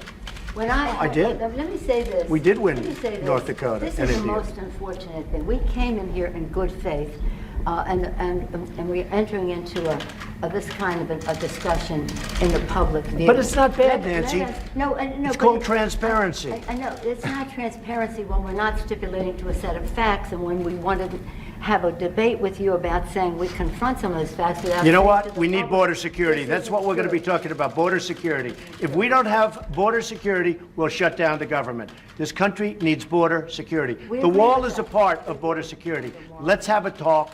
We're going to get the wall built, and we've done a lot of wall already. Mr. President, please don't characterize the strength that I bring to this meeting as the leader of the House Democrats who just won a big victory. Elections But have consequences, Mr. President. Let me just say. That's right. And that's why the say country is this. doing so well. What the president is representing in terms of his cards over there are not factual. We have to have an evidence-based conversation about what does work, what money has been spent, and how effective it is. This isn't about, this is about the security of our country, to take an oath to protect and defend. And we don't want to have that mischaracterized by anyone. The one thing I think we can agree on is we shouldn't shut down the government over a dispute. And you want to shut it down. You keep talking about The it. last time, Chuck, you shut it down. No. And then you opened 20 it up times. very quickly. And 20 I don't times. want to do what you did. 20 times Chuck, you have called for, I will shut down the government if I don't get my wall. None of us have said. You want to know something? You've said it. Okay, you want to put that on You've my... said it. I'll take it. Okay, good. You know what I'll say? Yes. If we don't get what we want, one way or the other, whether it's through you, through a military, through anything you want to call, I will shut down the government. Okay, Absolutely. fair enough. And We I am disagree. proud, and I'll We tell you disagree. what, I am proud to shut down the government for border security, Chuck, because the people of this country don't want criminals and people that have lots of problems and drugs pouring into our country. So I will take the mantle. I will be the one to shut it down. I'm not going to blame you for it. The last time you shut it down, it didn't work. I will take the mantle of shutting down. And I'm going to shut it down for border But we security. believe you shouldn't shut it down. So there are so many things that went on that I don't even know how to address them. But basically, Donald Trump just gave Chuck Schumer a huge gift. He said, I will shut down the government and personally take blame for it. There are cameras all around that are witnessing me saying this. I will shut down the government and take blame for it if you don't give me what I want. But what does Chuck Schumer do? Like the idiot that he is? Well, since he is committed to this position of I want to avoid a government shutdown, he's like, well, Mr. President, I think we should not shut down the government and I am committed to doing what the American people want. Chuck, you're watching him headed straight towards a brick wall, and he's about to fucking faceplant, and what you're doing, rather than just letting him fall on his face, is offering to catch him. What is wrong with you? This is a win-win. Don't give him any money for the border wall or border security. Let him close down the government and then get blamed for closing down the government ahead of 2020. And then you get to gloat and say, look, this is a president that acts like a toddler and throws temper tantrums and shut down the government because he didn't get what he wants. But instead, you're offering to help Trump in a roundabout way by trying to convince him that shutting down a government is not in his best interests, even if he's clearly going to get blamed for it, like the last time. Now, look, I'm not inherently in favor of shutting down the government. I don't necessarily support government shutdowns, generally speaking, but when you're trying to do these types of negotiations and you are dealing with an authoritarian strongman, sometimes you've just got to step back and let him faceplant. But Democrats are incapable of dealing with Republicans and specifically Donald Trump's tactics. And it's just absolutely absurd. Another thing that irritated me about Chuck Schumer is that he kept interrupting Nancy Pelosi when he didn't have any good points to make. Like Nancy Pelosi, I think, probably was making better points. Not that anyone came out on top of this exchange, but he kept interrupting her. But Chuck, shut up. You're just interjecting with platitudes that are meaningless. So this was just a really weird exchange. I'm very glad that it happened because it was thoroughly entertaining, but nonetheless, it kind of is just a microcosm of the broader issue with Washington, D.C. That everyone is batshit fucking insane, yet they simultaneously think that they are serious people when they are the opposite of serious people, and the president is basically a toddler. Progressives have done a lot in this country to move the Overton window back to the left with regard to the healthcare discussion, and this is all in part thanks to Bernie Sanders just being a relentless advocate for Medicare for all. Now, we've won this discussion. I think we've monopolized political discourse when it comes to this issue, and now the American people are on our side. 70% of Americans overall back a Medicare for all system, and that includes 52% of Republicans. So, needless to say, I think we've won this battle. So now all that is needed is for Democrats to retake control of government and then give us what we want. Well, it's not that easy, because now that Democrats will be retaking control of the House, there's this new push by healthcare lobbyists teaming up with corporate Democrats to push back against any progress when it comes to this issue at all. They don't want Medicare for all, and they don't even want to allow more people to buy into Medicare. So they're gearing up for an all-out war with progressives on this issue. Now, for more on this, we go to Adam Cancerin of Politico, who reports deep-pocketed hospital insurance and other lobbies are plotting to crush progressives' hopes of expanding the government's role in healthcare once they take control of the House. The private sector interests, backed in some cases by key Obama administration and Hillary Clinton campaign alumni, are now focused on beating back another prospective healthcare overhaul, including plans that that would allow people under 65 to buy into Medicare. This sets up a potentially brutal battle between establishment Democrats who want to preserve Obamacare and a new wave of progressive House Democrats who ran on single-payer healthcare. We know the insurance companies and the pharma companies are all putting tens of millions of dollars into trying to defeat us, said Representative Pramila Jayapal, who co-chairs the Medicare for All Congressional Caucus, which I take as a badge of honor that they're so concerned about a good policy that they're going to put so much money into trying to defeat it. The rift could come into full view in the opening weeks of the new Congress as the party, long bound by a need to defend the Affordable Care Act, tries to embrace a new healthcare vision it can carry into the 2020 presidential campaign. House Democratic leaders already are emphasizing the need to align behind a more pragmatic agenda focused on largely shoring up Obamacare without peering too far into the future. We want to continue promoting the idea of accessibility and improving the Affordable Care Act, said incoming Ways and Means Committee Chairman Richard Neal. That should be the primary goal that we have. It's a sentiment shared by the major lobbies that fought alongside Democrats against Obamacare repeal and now want to reap the benefits. These interest groups contend that after a decade of upheaval in healthcare, the public would prefer simple fixes that strengthen the ACA over a headlong rush into another dramatic overhaul of the system. Well, guess what? Those interest groups are dead wrong. The ACA was not a dramatic overhaul. That was incrementalism. It was by definition incrementalism. The boldest component of the Affordable Care Act, which was a public option, was not adopted. In fact, it was abandoned early on. So we already got your bullshit incrementalist approach, and it simply wasn't enough.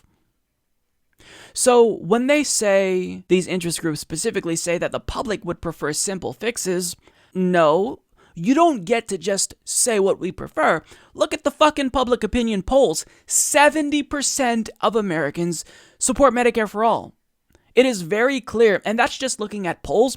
When you actually look at the grassroots enthusiasm behind this bill, I mean, I've never seen this much momentum for a single-payer healthcare system before. So you don't get to just say, this is what the American people want. They want a simple fix. No, we want a drastic change because our healthcare system is complete and utter garbage. And trying to convince us that our healthcare system only needs simple fixes shows how out of touch you are, because people in this country every single year die or go bankrupt because they don't have health insurance. And when I talk about that, I'm leaving out the people who end up not getting the treatment that they need if they have insurance, but their healthcare provider won't cover a particular procedure that they need, or they need to see a specific specialist or a doctor, but that individual is not in their network, so they can't see it and get the treatment that would otherwise be necessary. So our healthcare system is fundamentally broken, and it needs to be reformed from top to bottom. The only feasible way of fixing our broken healthcare system is Medicare for all. Americans know this, and trying to convince lawmakers that we don't want Medicare for all and we want simple fixes, well, that's just flat out wrong. It's propaganda. It's corporate propaganda. It is the cries that we're hearing from dinosaurs, with dinosaurs being the health industry, the healthcare industry, the health insurance industry, knowing that they're going to go extinct. They see the asteroid coming, and now they're scrambling because they don't know what to do. So they're running to Democratic Party lawmakers and saying, oh, trust me, you don't want to do Medicare for all, trust me. It's not that I'm trying to protect our profits, it's that the American people don't actually want Medicare for all. Well, that's just bullshit. All you have to do to dispute that theory and really just debunk it flat out is talk to someone. Now, lobbyists are going to say this. That's not necessarily something that's surprising to me. What is infuriating to me is the individuals from the Democratic Party establishment that came from the Obama administration and Hillary Clinton campaign that are fighting alongside these insurance lobbyists. I mean, how disgusting is that? You're teaming up with the healthcare industry and presumably taking their money, which I think is blood money, And you're trying to fight against something that the American people want and the overwhelming majority of your own party want. I mean, how despicable of a human being do you have to be to do something like that? But look, the overall point of this article is that the establishment wants to crush progressives. That's not going to happen. They're not just going to crush progressives and we're going to shut up. This is going to be an all-out war because progressives are ready. We've been going to war with the Democratic Party establishment for the last couple of years. And if you think we're going to back down now, well, you've got another thing coming. So you need to acknowledge that if you choose to align with health industry lobbyists and healthcare professionals over the American people, you will end your career. We will expose you. We will demonstrate the link between you and the health industry. We will shine a light on the contributions you're taking, and it's going to be an all-out war. So if you truly want to wage this war against progressives, then gear the fuck up, because we're not backing down. So buckle up, because this is going to be a battle. But you're going to lose, because we have an advantage that we didn't have a couple of years ago when we wouldn't even back down then. Now we have the American people on our side. So we have no reason to back down, and you have every reason to back down, with the exception of that profit margin for your CEOs. But that's not good enough. We're fighting a fight that's moral. And like every moral fight throughout history, be it the women's suffrage movement or the civil rights movement or the gay rights movement, it's a hard-fought battle. But guess what? We're prepared for that because this is a battle that's worthwhile. And it's not just healthcare. We're going to have to battle when it comes to climate change. We're going to have to battle on a plethora of issues because we are forced to work with centrist, neoliberal, pro-corporate Democrats because we live in a two-party system where the only other alternative is Republican Party extremists. But they're going to acquiesce and do what we want because we're done doing things their way because we've already tried that and it hasn't worked out too well. So for those of you who have followed this channel now for more than a year, you know that we spent most of 2017 fighting this individual here. His name is Ruben Kihuen. He is the representative in the 4th Congressional District of the state of Nevada. And there was a town hall that I reported on this podcast on Mother's Day weekend of 2017, and Amy Vilela, you all know her as a congressional candidate, showed up to that town hall. This was before she was a politician and was just an activist, and she asked him to co-sponsor HR 676, which is the Medicare for All bill. Now, he said no after she told her story about how her daughter died because we don't have a Medicare for All system, essentially.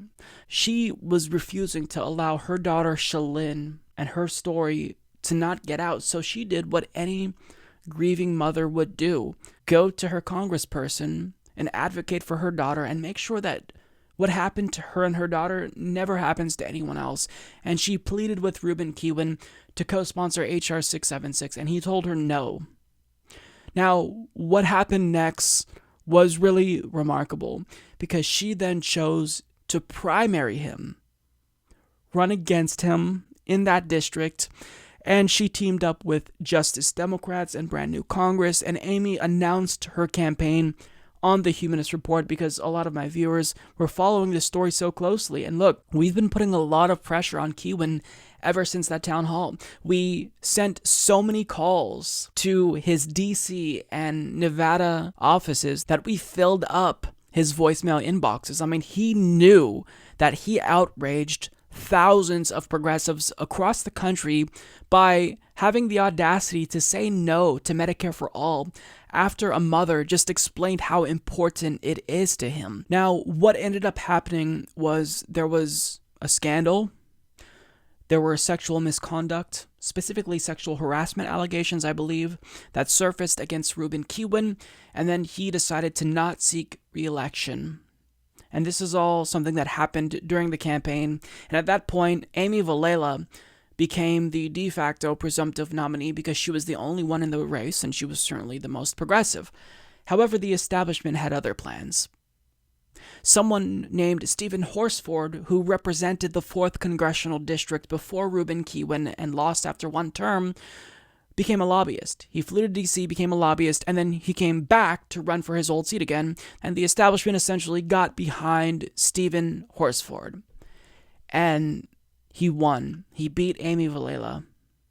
So now we're at a point where Ruben Kihuen is on his way out, Stephen Horsford is on his way in, and he is no more likely to support Medicare for All than Ruben Kihuen.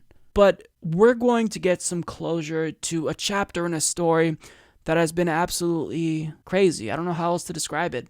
Because what happened today on the House floor showed that progressives are powerful. We are a force because we absolutely can change people's hearts and minds. Even the coldest people, seemingly the coldest people in the country can be moved by our pleas for Medicare for All. And this is what happened today on the House floor. Unacceptable that in one of the richest and most powerful countries in the world, a tragedy like this can still occur. Everyone in the United States of America should have access to quality and affordable health insurance. Access to health care is a basic human right, and no one should ever be denied Medicare because of their inability to pay. This is why, Mr. Speaker, I recently pledged my support to the Medicare for All Act, which provides universal coverage to all those living in the United States of America. My deepest condolences go out to the Vilela family. And Shalyn, this one's for you. Thank you, Mr. Speaker.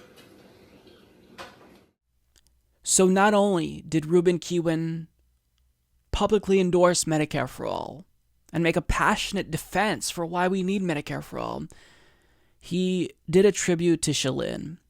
That was so powerful because it's clear he had a change of heart.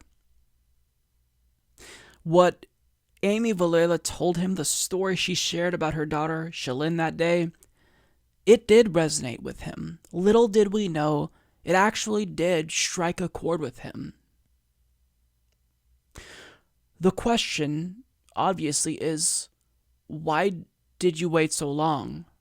Why did you not co-sponsor HR 676 the day after she shared her story with you? Why do it now when you're on your way out and it really doesn't make that big of a difference? Well, Ruben Kihuen actually met up with Amy Vilela, and he explained that he was kind of with her all along.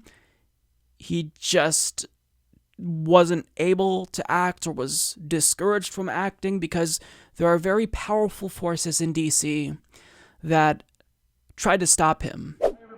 Welcome to Washington, D.C. Amy Vilela. Hi. We're so happy to share your story, your daughter's story.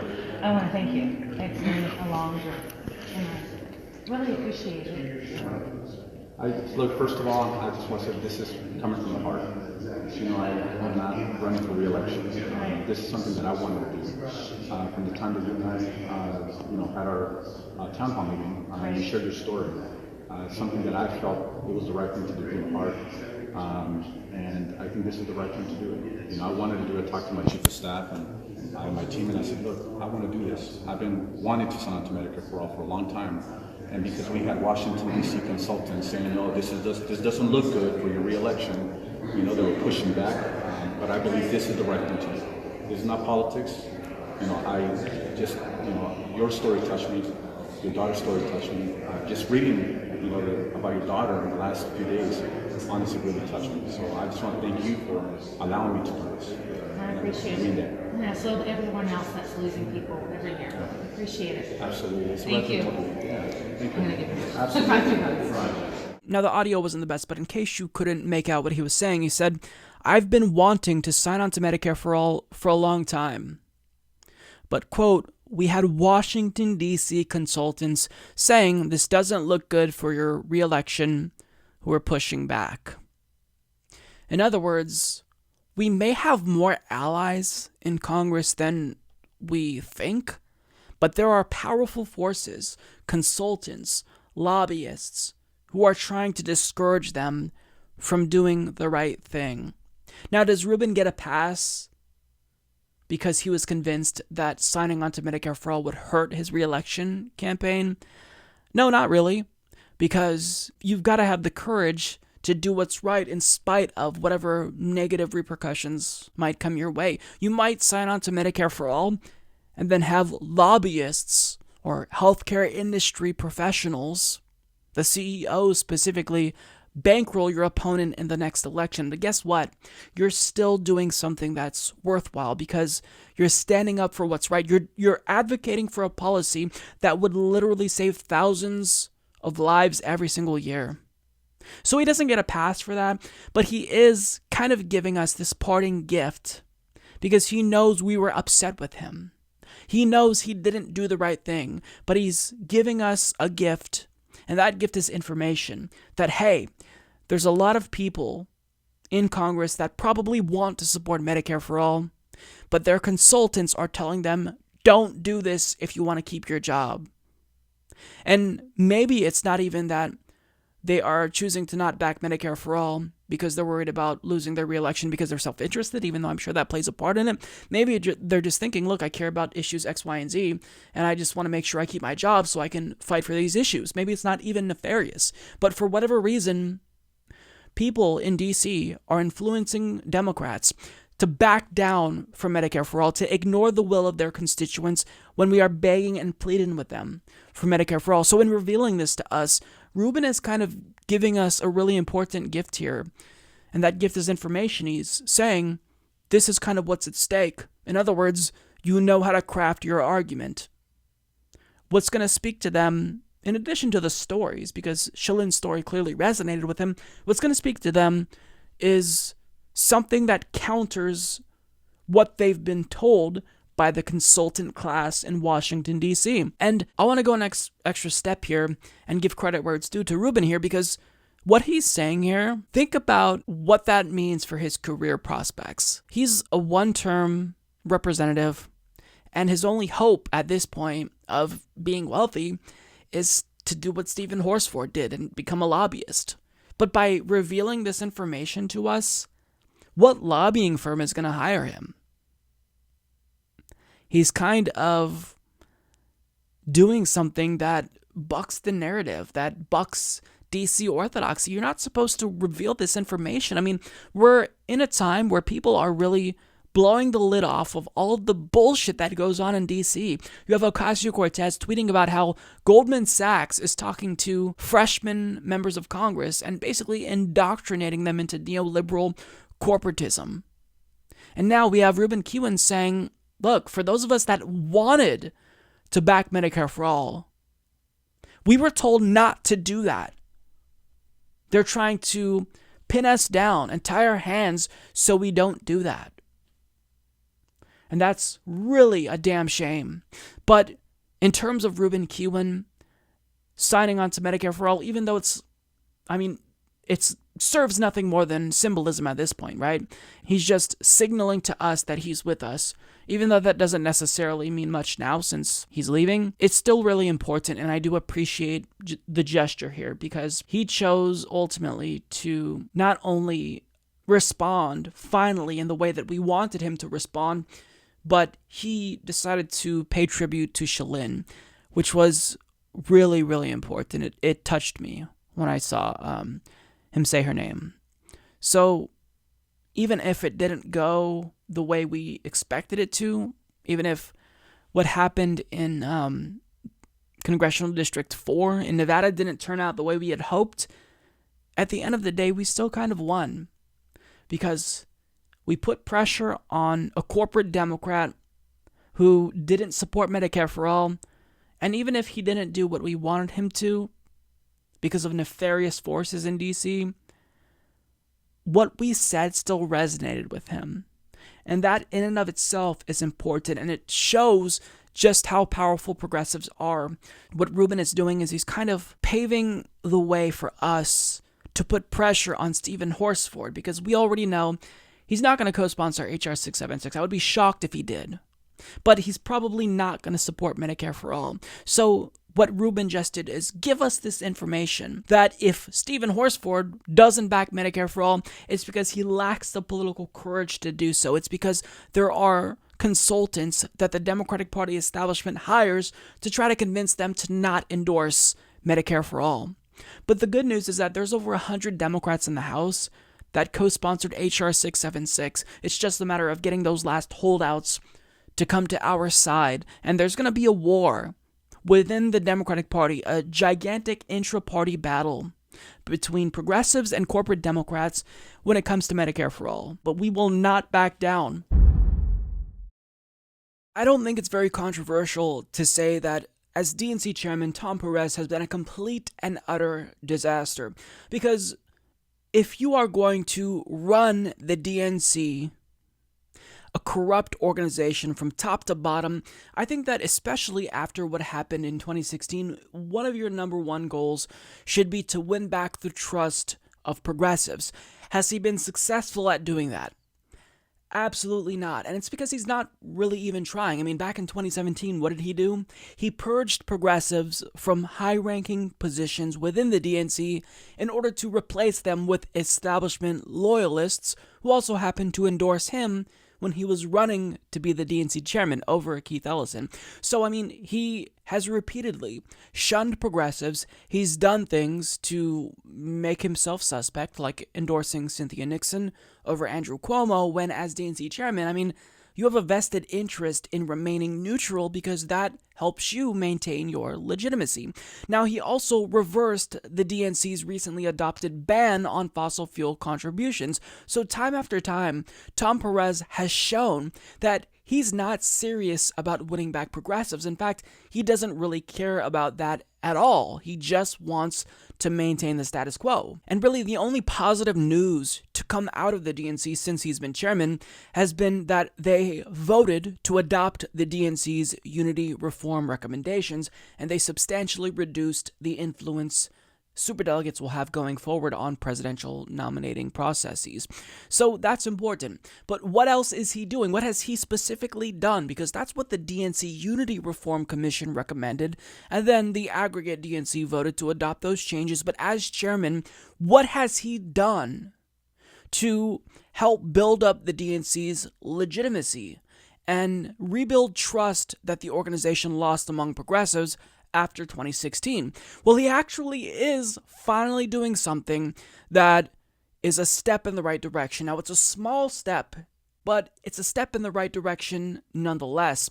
And as Daniel Morans of HuffPost reports, the Democratic National Committee issued rules Monday aimed at shoring up trust and its impartiality in the upcoming 2020 presidential nominating contest. The DNC plans to bar employees and officers from publicly endorsing any presidential candidates throughout what is expected to be a crowded intra-party competition for the job of taking on President Donald Trump.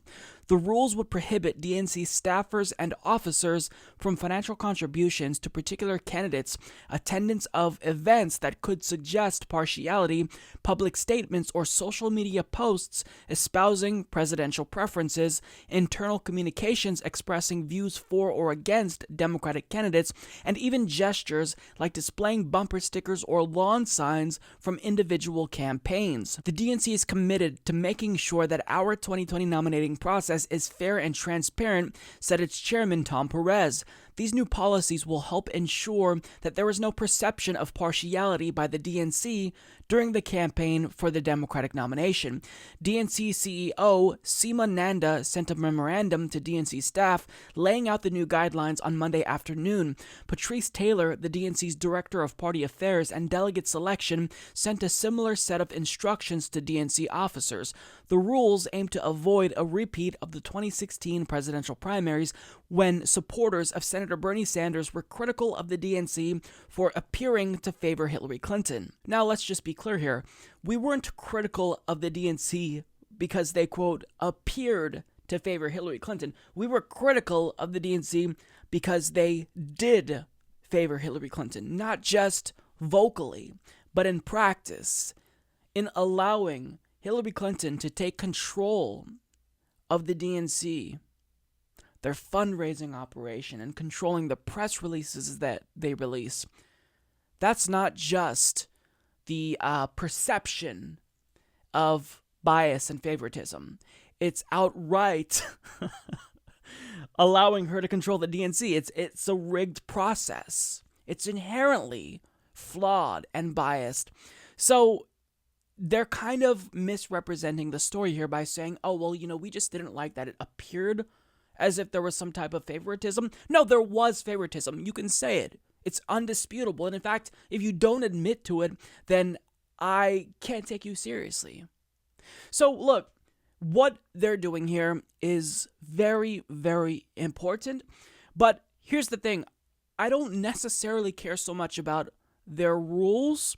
I care that their actions will align with these rules. Because look, the DNC charter mandates that the DNC chair remain neutral in the primary process. But that didn't stop Debbie Wasserman Schultz from doing everything she could to put her finger on the scale. So even if it's fundamentally important to enact rules like this to stop members of the DNC from doing things that make it seem as if they are biased, what we need is for you to actually follow through and follow these rules and make sure that there are repercussions for DNC members that violate their promise to remain impartial during the Democratic Party primary. Because here's the thing. If you believe in democracy, then you need to put that to the test and allow voters to have their say, let them vote. We don't need you to tip the scales in favor of one candidate over another. Just let it play out. And if your candidate loses, then your candidate loses, okay? We don't need you to rig the process. Now, is it true that the DNC doing this doesn't necessarily stop the establishment, the aggregate establishment, from still playing dirty?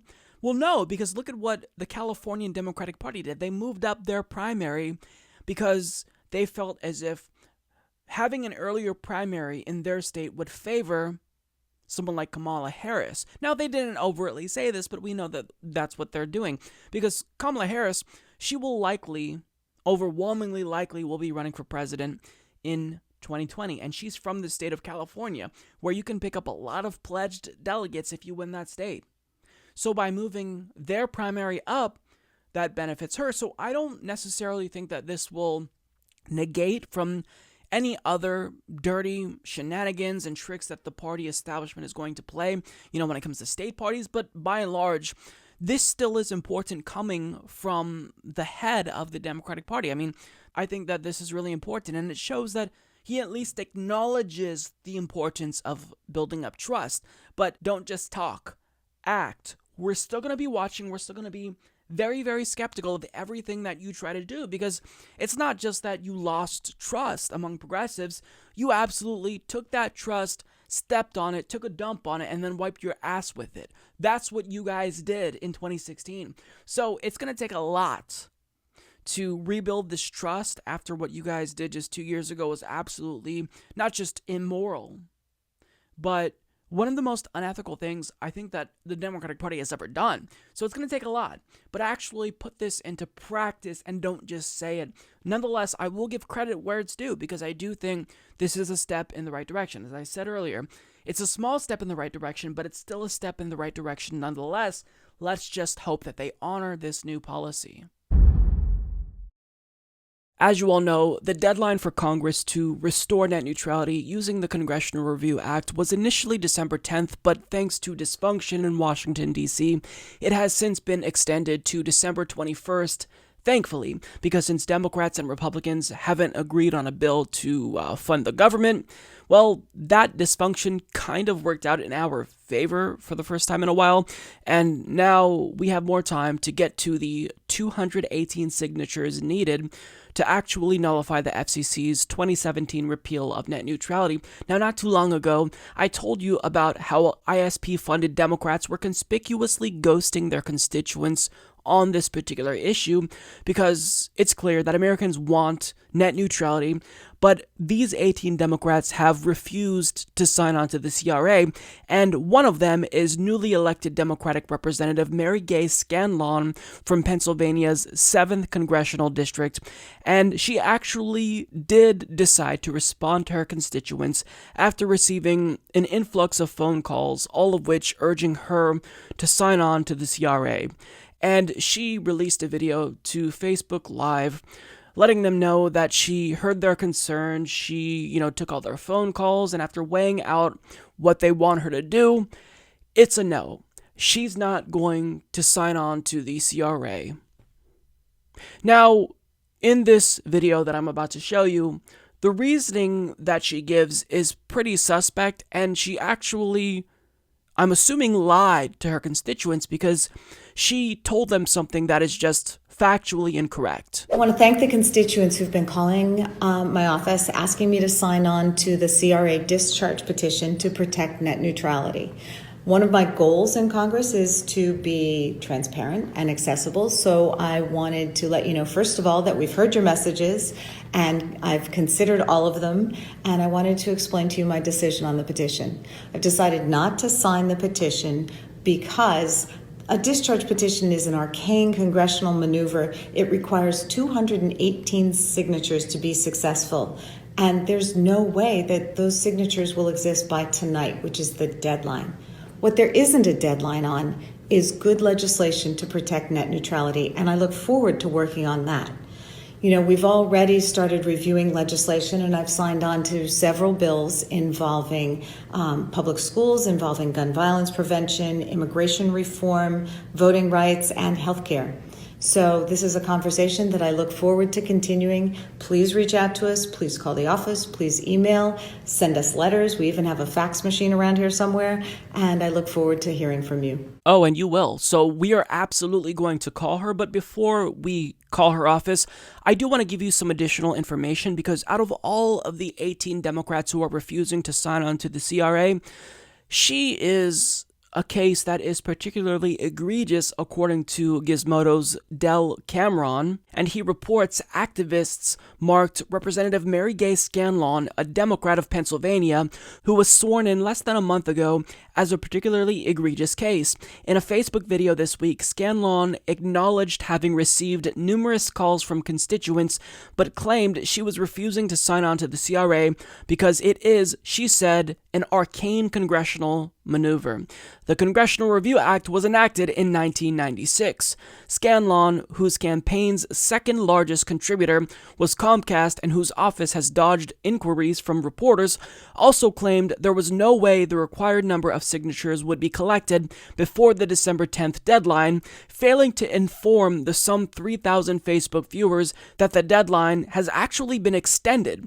It's unclear whether Scanlon was misinformed. Scanlon, whose campaign issue page featured a now deleted section promoting net neutrality, also echoed a common telecom industry talking point that net neutrality should only be addressed through congressional legislation, even though the FCC's ability to enact administrative law stems entirely from legislation passed by Congress. This argument is often used by Republican lawmakers and net neutrality opponents when attempting to derail congressional efforts to overturn the FCC's decision. Now, the reason why opponents to net neutrality often like to recite this point about, oh, well, you know, I support net neutrality, we just need to pursue a legislative fix. The reason why they say that is because look at what happened in California. I mean, they have a supermajority in that state. Democrats hold a supermajority, and how many attempts were there to water down that bill? Having a bill, you just automatically subject it to scrutiny from lobbyists, from the telecom industry, and they know that they can get in the ear of lawmakers and water it down. They've actually proposed shell net neutrality bills that are basically written by telecom lobbyists. I've covered these stories on my channel before. So it's nothing more than a red herring. They want you to think they're on your side because the issue is overwhelmingly popular. Most Americans want net neutrality, but in actuality, they are reciting an industry talking point. Now, as the article states here, she took money from Comcast. They're her second largest contributor. Now, how much money did she take? Well, specifically, she received $10,000 from Comcast in PAC money. Now, that may not necessarily seem like that much given how much money is swirling around in DC, but for a first-term representative, this is actually quite a bit of money. So we need to go through all of the reasons why she's made it very clear that she's against the people here. First of all, she lied to her constituents about the CRA deadline. Now, I'm assuming she lied. Maybe she was just misinformed. That's entirely possible. But if you are a member of Congress, I mean, it's incumbent on you to know about the deadlines for important votes like this. So I just don't think that she's that ignorant. I don't.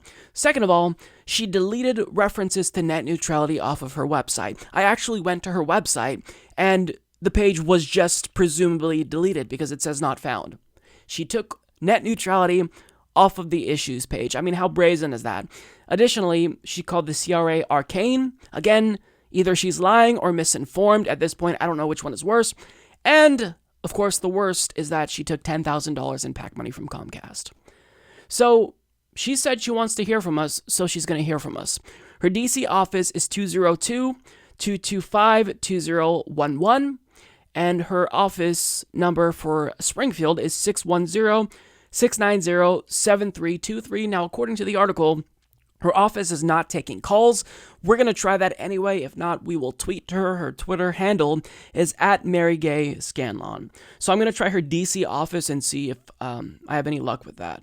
So that's 202-225-2011. Thank you for calling the office of Congresswoman Mary Gay Scanlon. I am sorry that we cannot take your call right now. Please leave your name and contact information in a detailed message, and someone from our office will get back to you shortly. For more information about how to contact our office and the services that we provide, please visit our website at scanlon.house.gov. We look forward to speaking to you soon. Record your message after the tone. When you've finished, you can hang up or press 1 for more options. Hello, Representative Mary Gay Scanlon. I just wanted to call and urge you to actually listen to your constituents and sign on to the CRA resolution to restore net neutrality, because you recently made a Facebook video where you claimed that the deadline had passed, but being a member of Congress, you would know that the deadline actually has been extended to December 21st. So either you lied to your constituents or you're just misinformed. And even if it's the case that you're right and there's no way we can get to the required 218 signatures, well, you still need to prove which side you're on. Are you on the side of the internet service providers or your constituents? Because you've done things that are suspect. First of all, since you were elected, you deleted references to net neutrality from your website, and most importantly, you took $10,000 from PAC money, in PAC money from Comcast, to be exact. Now, for a first-term representative, that is very suspicious. That's a lot of money. So maybe we should either primary you or have the House Ethics Committee look into you, because maybe there's some type of quid pro quo there. Because, I mean, if you're taking that much money from Comcast and then doing their bidding in a very shameless way, maybe it's the case that something is going on. Maybe there's an underlying quid pro quo. But all you have to do is sign on to the CRA and prove to us that you're on our side. But if you choose to not do that, you're shunning the will of not just your constituents, but the American people who overwhelmingly support net neutrality. So do the right thing, or be on the wrong side of history and be against the activists who have been pushing for net neutrality now for a year. Do the right thing, and also maybe think about returning that $10,000 you took from Comcast, because that money is corrupting and it's clearly already had a corrosive influence on you. God damn it. If you are satisfied with your recording, press 1. To review it, press 2. To delete and re-record your message, press 3. That's fine. To send your message now, press 1. To mark it, message sent. Okay. To disconnect, press 1. To enter another number, please call again. Thank you. Okay, so be sure that after you send her the message, you press 1 to send, because I don't know if there's going to be any shenanigans where if you just hang up, the message won't be sent. But that was a little bit long, but I think she got the point. And I knew that I was going to get cut off soon, but I just tried to squeeze in as much as I possibly could. But look, this is completely unacceptable. I mean, these are people who are expected to do the right thing. If you're in the Democratic Party, there's democracy in the name of the party you subscribe to, that you're a member of. So do democracy. Your constituents have clearly been calling you. I mean, you acknowledged it. Listen to them. Sign on to the CRA, and don't just sign on to the CRA and wash your hands. Actually encourage your colleagues to do the right thing and also sign on to the CRA, because as Democrats, we're supposed to be relying on you. So actually fight for us and take a stand for net neutrality. So give her a call and reach out. I already tweeted to her. We have to make sure that she knows, because she's a newly elected member of Congress, that if she wants to do the bidding of Comcast, then she's going to have a tough time, because constituents will continuously put pressure on her so long as she is beholden to Comcast. Well, that's all that I've got for you guys today. Thank you so much for tuning in if you've made it this far in the episode. And special shout out to all of our iTunes and SoundCloud listeners. As usual, before we go, I want to take a moment to thank all of our Patreon and PayPal contributors for helping the show to not just survive, but thrive. You guys are absolutely amazing. Thank you so much. I will see you next week for our last episode of the year. And as you could have imagined, it's going to be a pretty large episode. So take care. I'm Mike Figueredo. This is the Humanist Report. Have a great day.